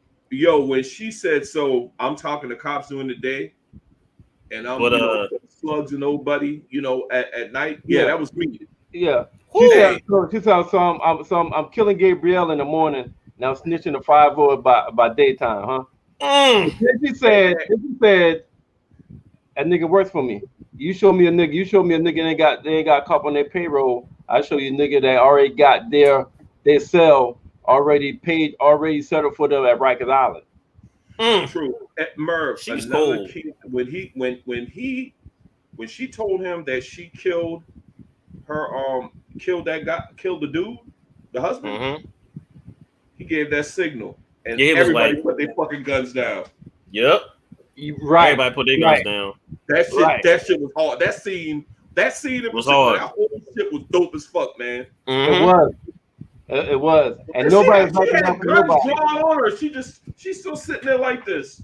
Sipping. Oh yeah, drinking. What's up? But the nigga with her wasn't that calm. That motherfucker Hold on, but I'm gonna tell you how smooth that was for her to just bring one person to that meet. She could have had like a bunch of people. She just brought one other person with her to that meet, and that was it. Now think about that for a second, like that presentation. But she ain't scared of shit.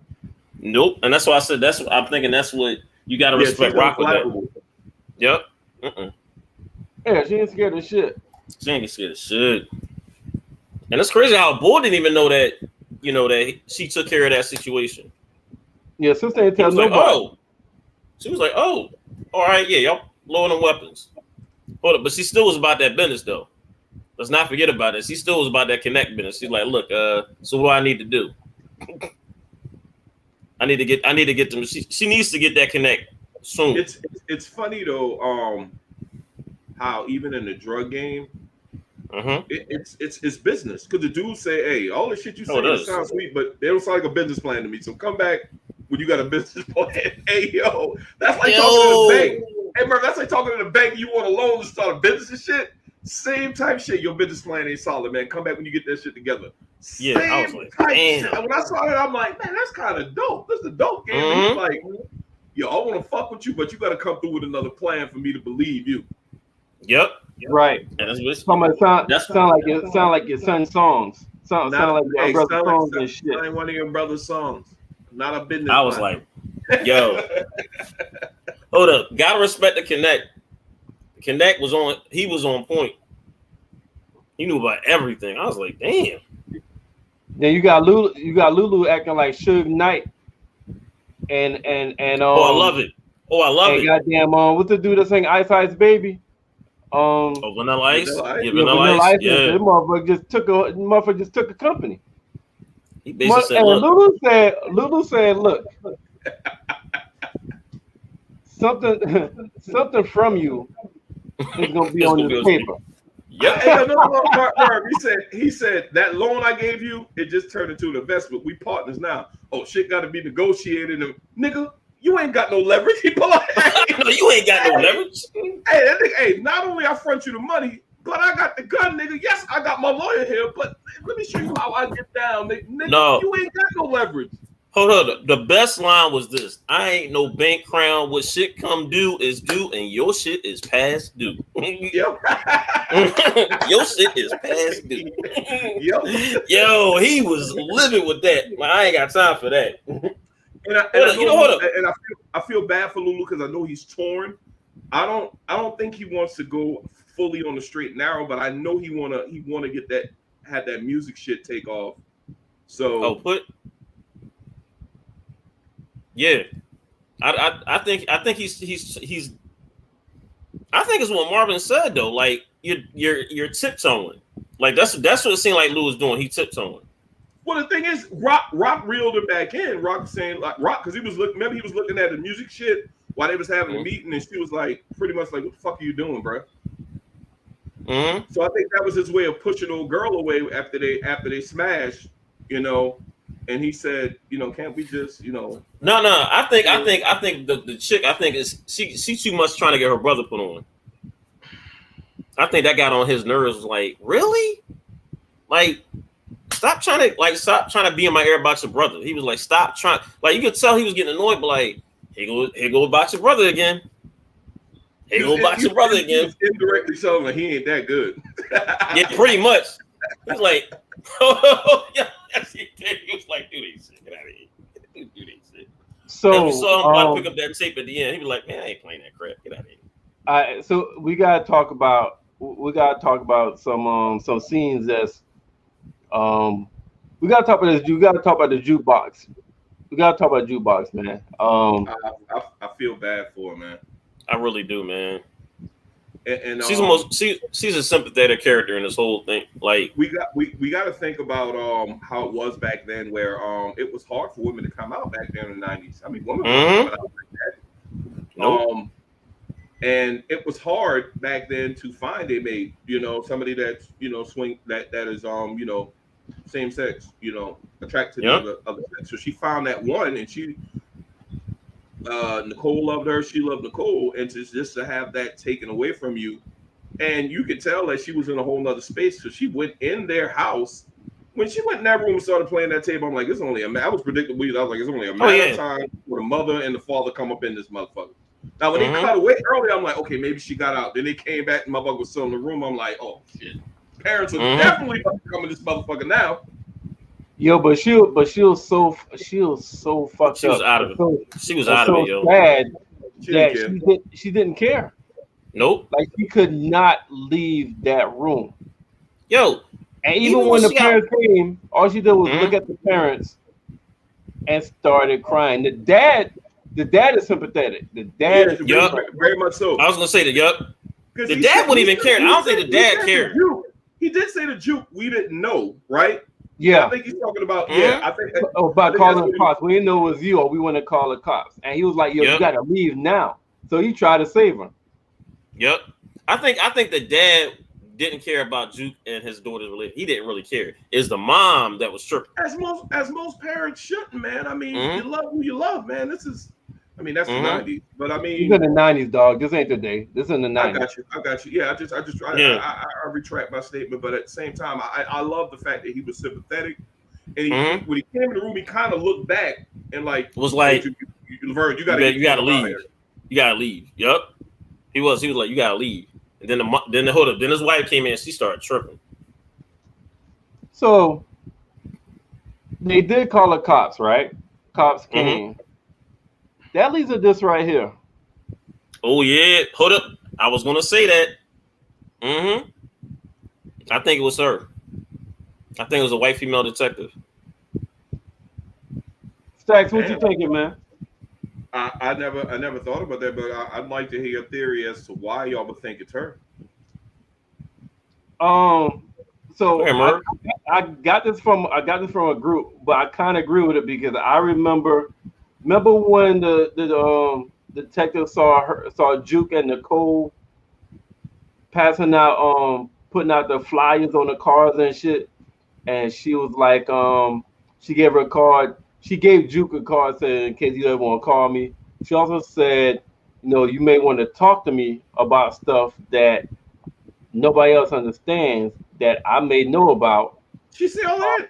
Yeah. Oh, I didn't even peep that. Wow. Oh, from the detective gave too. Okay, got it. Yeah. All right. Yeah. Oh, that makes sense now. A whole lot of sense. I forgot about that shit. Thank you, man. Yeah. So that's why I think this could be a power move to try to get in her good graces for the streets, or she could think Jukebox is attractive.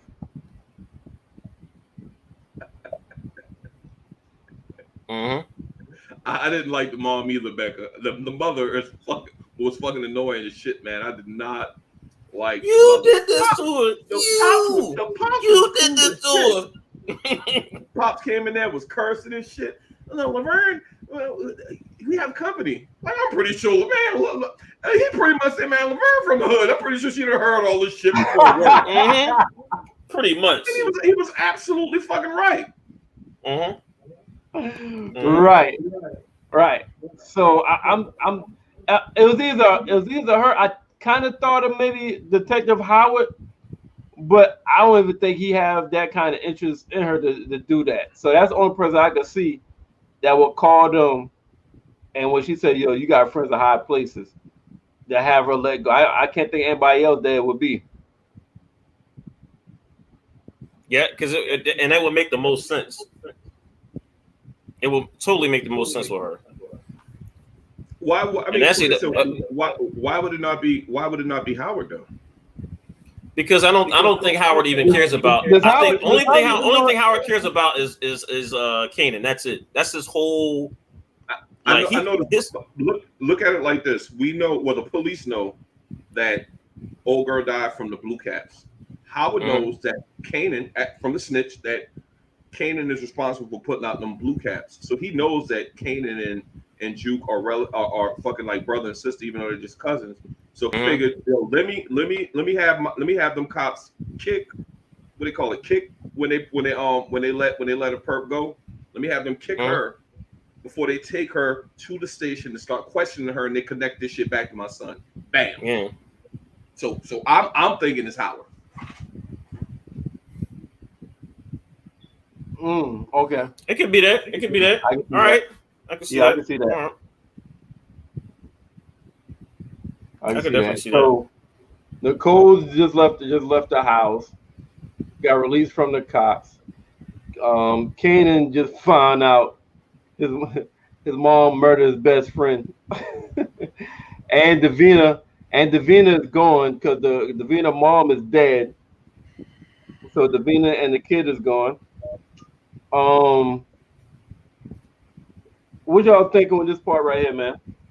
I'm gonna tell you what the fuck. That was a cold scene. That was a cold scene right there. I'm gonna tell you what I think in this part right here.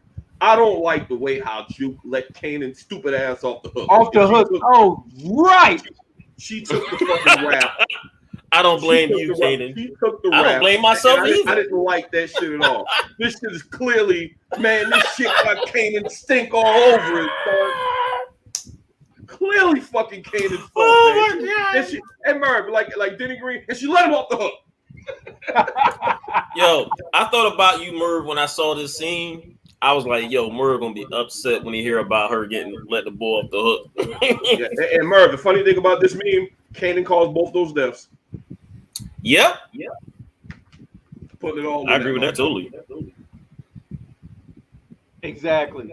That's why I can't understand how the fuck people is trying to put Tariq fuck ups over goddamn Kanan fuck ups. It's not even close. It's damn near blowout. It's damn near blowout. Man, listen, man. When I saw this scene right here, and she pulled out that blue cap, I just knew she was about to fucking snap. I just knew she was gonna black the fuck out. Mm-hmm. And Kanan thought so too, because Kanan saw that shit, and Kanan was like, yeah, you saw his movement. You saw his movement. He moved a little bit, like, uh-oh. He said, I don't even know. He said, man, I don't know what to fucking say. And then she said, it's not your fault. I said, Goonie Google Gus. Goonie Google motherfucker. Yeah, man. Hey, like old boy on Belly. That's true. I didn't like that shit. Yeah. Let this motherfucker fucks up royally all the fucking time, and you let this motherfucker off the hook. And she don't know about all the other fuck ups. So I mean, you could have said, this dude was fucking up a lot. Let me go ahead and let him off the hook for this one that affect me. This motherfucker let him off the hook. Terrible. Exactly. So Juke is very seasoned mentally in the game. Oh, easily. And Merv, really quick. Go ahead. That's why, once again, and Taison, you'd have to watch.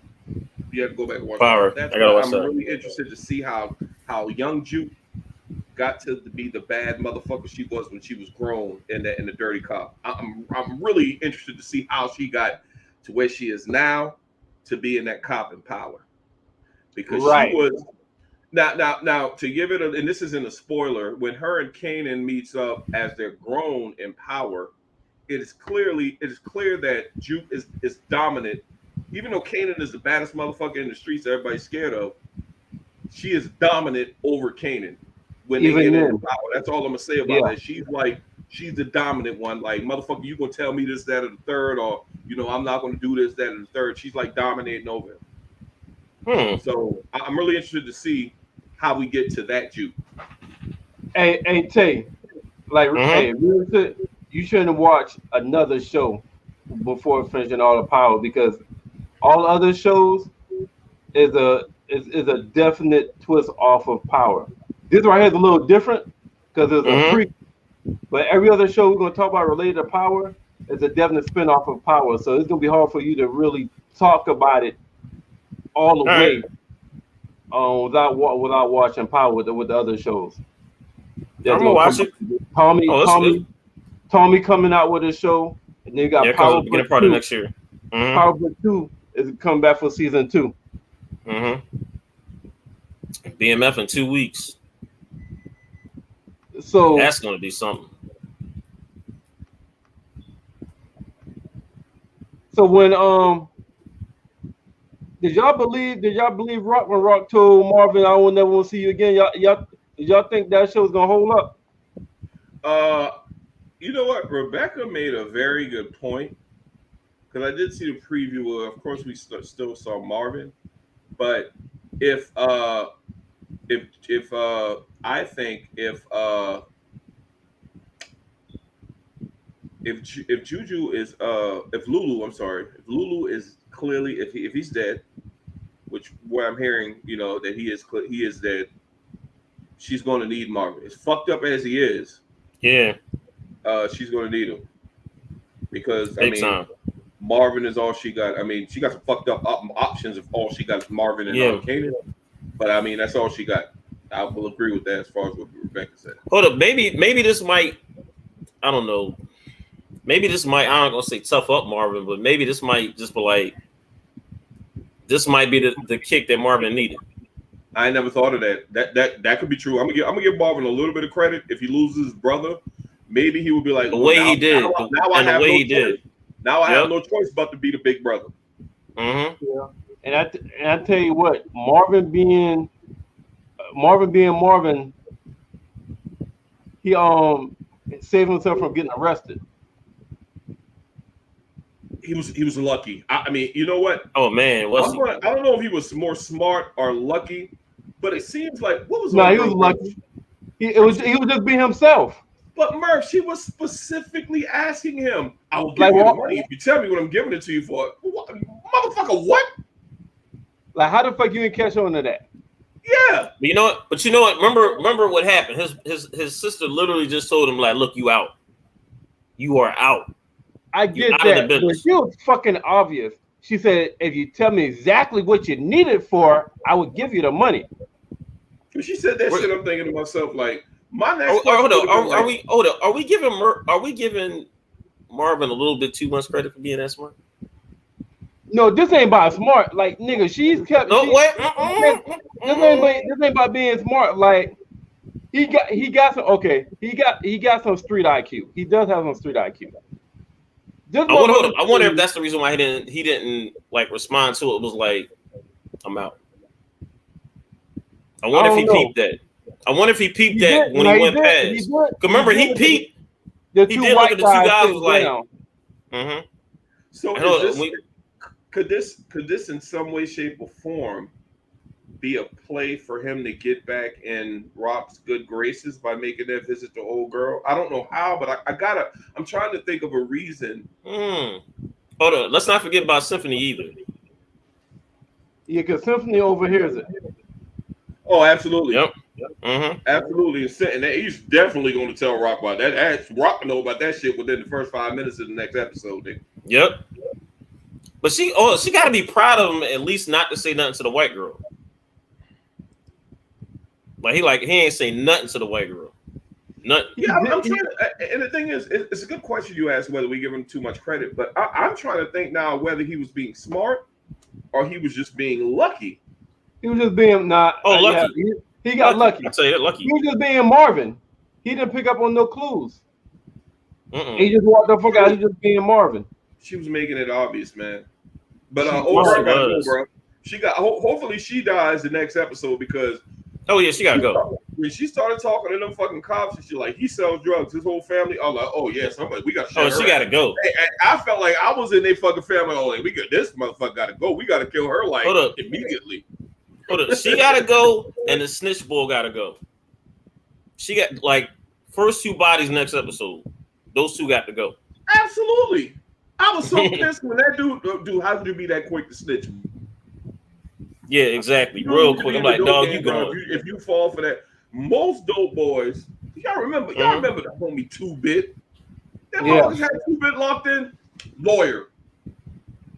Matter of fact, Luke 2-Bit, the type of motherfucking street dude that will kill you for calling him a snitch. Right.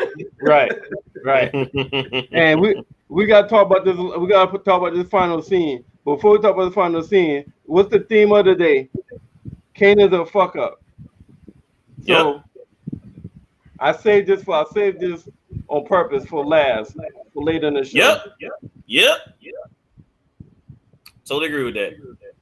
Yep. Stacks, you see that shit? Wow. But hold up. But he said what he said in the first episode. And I quote, hold up. He said the exact line in the first 5 minutes of episode 1, right? What was it? Trying to get this episode here. Shoot, I ain't never moving on. Remember he said that episode 1, first 5 minutes. She asked him about the girl. Kanan started a fucking war. Yep. And Merv, you did say how all great wars start. And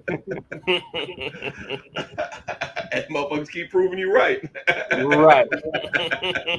The greatest of civilizations, organizations downfall because of pussy. Now, is it just me, or when Lulu didn't answer Rock call and said I'm off the night Rock and started playing the Isley Brothers? I felt like, okay, something bad about to happen. Oh yeah, I did too. Yeah. Oh no. I thought as soon as the first thing I thought me when he's taking the night off, and I thought back of what happened with Unique, I was like, nope, Unique going to him. I thought that right off the rip. I was like, Unique is going to Lou Craig. Yeah. But y'all notice something? Unique has only Unique is okay. I ain't gonna say scared. He is. Hold on. Speak on that. Unique fears Lulu. Yep. More than anybody else. I'm not saying he's scared of him. I feel like fear and scared is slightly 2 different things. But every person that he's tried to kill from the crew has been Lulu. When he sent Scrappy, Turncoat, and the guy, it was to hit Lulu. When he sent the that fire and shit, that's at Lulu. Now in between this, he's complimented Lulu and tried to get Lulu to turn and come with his crew. So in my opinion, Unique feel like you get rid of Lulu, Rock crew is done. Oh yeah, no doubt. That's what I think Nick feels like. That's pretty accurate. I agree. That's pretty accurate. So he's going after the most skilled or the most talented person in the crew. The thing is, I think that's no different than when you got an organization that that poaches. Like, hey, I'm gonna go ahead. I mean, of course, you can't kill a motherfucker if they don't come over to your company in the real world. But it's poaching. Hey, if I can get you to flip, you can be on my spot. You can be on the winning side. When that motherfucker say, nah, main reason is, I don't fuck with bitch ass niggas. That shit was funny as hell, man. I'm sorry. Yo, and was smooth with it. He was smooth with it too. And a pussy eater over there. Pussy eater over there. Wait, that was you? He like, that was you? But you know what? But I said this before in the beginning. I think this is the one indirect fuck up that Unique did. Because had he let this stuff play out with Rock, with Lou, and Marvin, like the whole little structure was up there falling apart right then.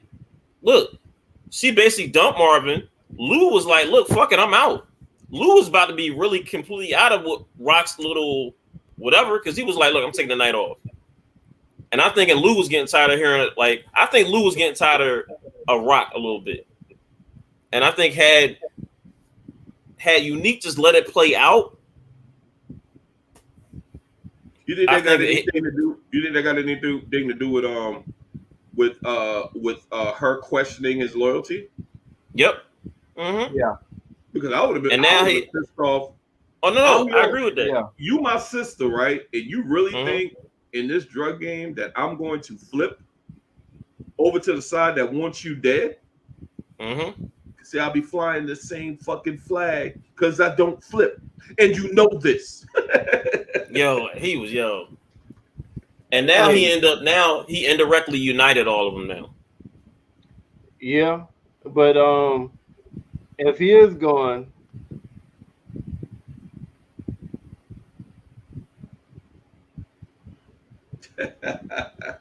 oh yeah, I totally forgot about that. Yeah. That's the same nigga, believe it or not. Same nigga, same dude. Yep.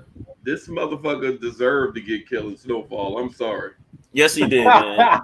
Yes, hold up. Yes, he did. He did. I know Saint ain't mean to kill him, but I'm like, hey, because dude, it's some motherfucker just a loose cannon that so they can only see what's in front of him. Saint told him, dude, you can't start a war with the Mexicans. Y'all saw them crazy ass Mexicans that almost killed fucking Saint.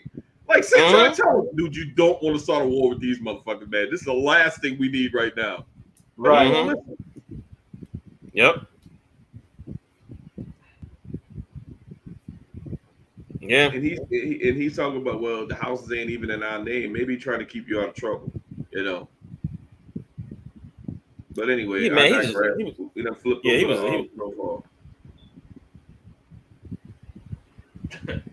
Marvin just said smart, man. That's why.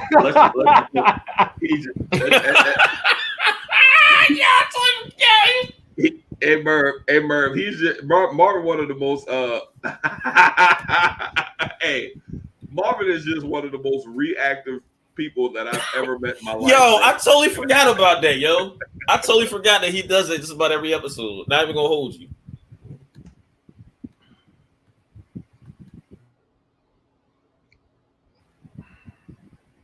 Yeah. So Marvin, after Marvin left Tony, he's headed to Lulu. I wonder what the hell he was going to talk about.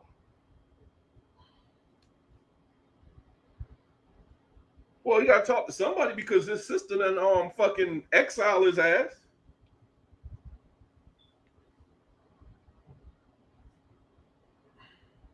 So I forgot about this. Somebody had mentioned this right here. Mm-hmm. Oh. So it kind of goes with the theory of the lady detective that got her off. And I also read a theory that the lady detective is probably what made Lulu become a cop. Through their future interactions. Oh, now that make a whole lot of fucking sense right there. That would make sense. That makes a whole lot of sense. Yeah. Yep.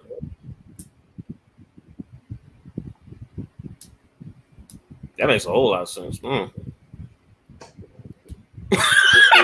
don't matter. Nine times out of 10, you can wreck the motherfucker anyway, so it really doesn't matter. Pretty much. He do be crashing cars though. He do be crashing cars. He get a rush out of all this stupid shit he did because when they were in the stash house and he killed old boy, it's like, God damn. Like, dude, this is still a fucked up situation, bro. I mean, you act like you just did something that like solved everything, bro. This is still a very fucked up situation. But like I said, I'm a gangster and I do gangster shit. Now you a gangster and you do dumb shit, nigga. Dumb shit. I'm like, Marvin, come on, man. Hey, so y'all think Lulu dead? I'm hoping not. I think. Go ahead, Sex. I think he is. It would be fucked up, but I think he is. Tay. I think he's alive, but barely. I think this is when Marvin has to really step up. Now, I think we might see. Here's what may happen. Oh, all right. Oh, so he is dead. Okay. Oh, so but all right.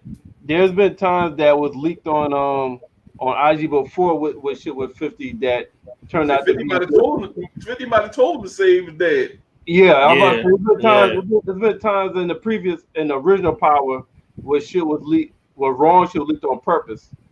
Don't you have contractual obligations and shit like that not to leak shit? So that might have been. I don't think he's. Here's a theory. If he isn't dead, they definitely going to make Unique them believe that he's dead. Absolutely. Why wouldn't you? True. True. Because I mean, if Lulu's dead, you will never see Lulu coming when he coming for the payback. Never see him coming because he's supposed to be dead. That's the truth. That's the truth. Yeah. And I'm trying to think how the fuck. I'm trying to think of the dynamics of the family with Rock, Marvin, and Kanan. You got two fuck ups. One motherfucker did two fuck ups. Holy shit. And I hope Lulu isn't dead because Lulu was my second favorite character after Unique. Yeah, we'll find out. So that's we definitely are. So y'all got a favorite scene this episode? My favorite scene was the scene where Rock shot old boy in the fucking garage, bro. Because she's just standing there. She got the silencer on the pistol, and she said, and the wife says, "For you." And she put them slugs in him. I think she put like 2 or 3 in his chest, and then she walked up, and for every nigga like you, and landed that kill shot to the head. That's my favorite scene, and that shit happened early in the fucking show, if I'm not mistaken. Yeah, real early. Yeah, it did. Tay, you got a favorite scene? Was that her first body? Hold on, real quick. Was that her first body? Directly. Yeah. Directly. Yeah. That's her first time pulling the trigger. Yeah. First time. Yeah. First time we see it. And she was cold about it too. I would say the scene with Lou and Camacho when he's basically telling them like, look, this is a partnership. This is a partnership, right? Again, I'm gonna keep saying the line. I ain't no bank crown. When shit come due is due, and your shit's past due. And you know what, Taison? I think that Camacho was getting a deal. Dude, you ain't he got was. nobody. All you do is snort coke and fuck with young girls, apparently. Yep. But you're getting a 50-50 split of some shit you couldn't even finance.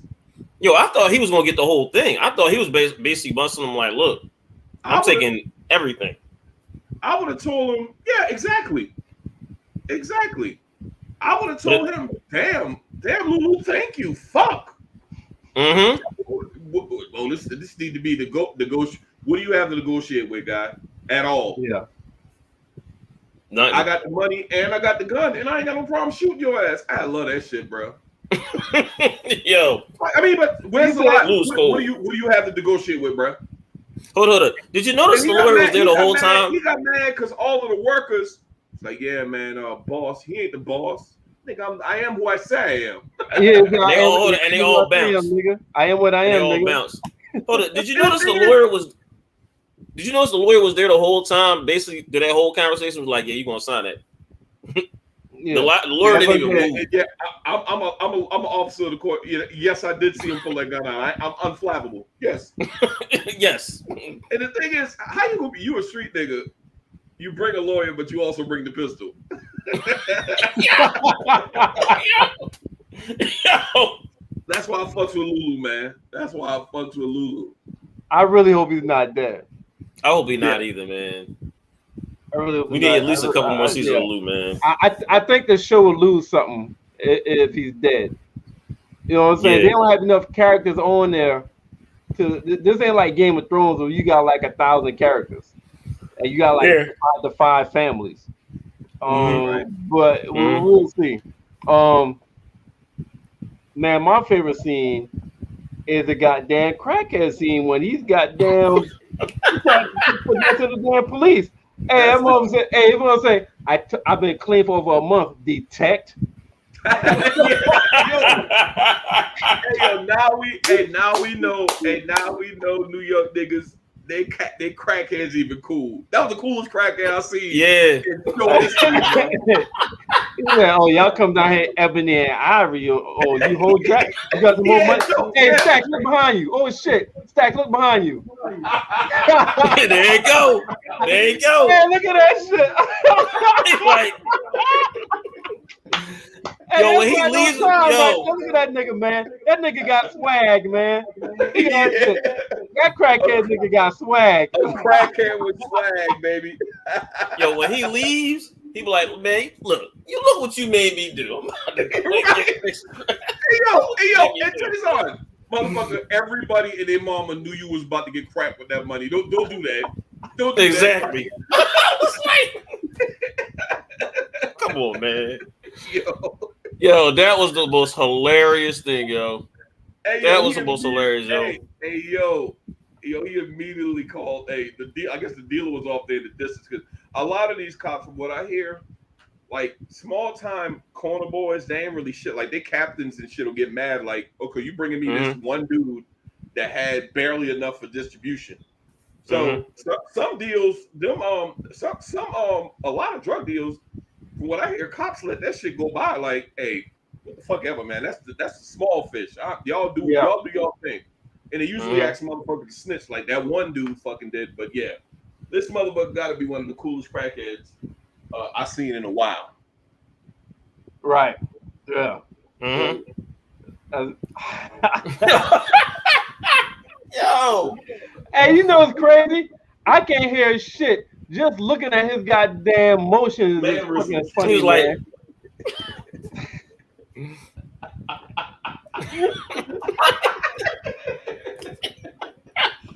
Hey, this motherfucker, this motherfucker looks so bothered.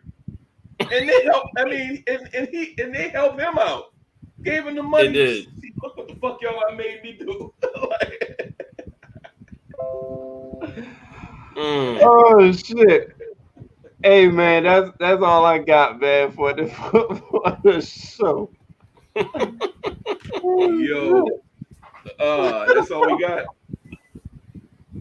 Yo, you want me to go and close this out, Merv? Yeah, man. Hey, yo, we appreciate y'all fucking with us as always. Taison, see y'all can be any place in the fucking world right now. That's right. Here with us, and That's we appreciate the love. We appreciate all the shows that y'all tune in. Y'all know how we do it Sunday through Wednesday. Shout out to all the people out there on Facebook Live, YouTube Live, Blackjack TV, Channel 199, not to mention the Prime Sports Wagering Network we'll be streaming to right now. Shout out to them mugs. Shout out to them. Bobby Blackjack come through, by the way. 1 Mile High Radio, who always holds us down.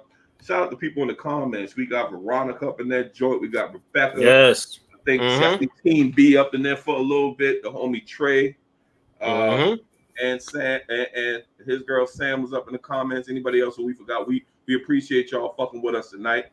And as normal, y'all know we will be right back tomorrow when we form like Voltron. We do the Guys Podcast Wednesday edition. I know what we talking about, but y'all know it's going to be fire that we keep bringing to y'all week after week after week. We in our season 3 bag. So you already know how we coming. So just tune in, as we continue to raise through new heights. And make sure y'all download our podcast. The Wednesday pods are always, you can get it on your fucking Apple devices. You can get it on all your Android shit. We on Stitcher, Apple Podcasts. We on Google Podcasts. We all over the place. And we know. Download it. Yeah, download it. Subscribe, like and subscribe and all. Like Tito always saying, like and subscribe. Yo, tell us how we doing. Absolutely. Hey, and if you want to come fuck with us, hey, shoot us an inbox, hit us up on the page. We love having guests. especially when we talking Yes, we about, do. especially when we talking about power and shit like that. So we just appreciate the love, man, and I think that's it, man. Put a nice bow on this, and we'll see you all in 23 hours. That's right. Peace. Peace. And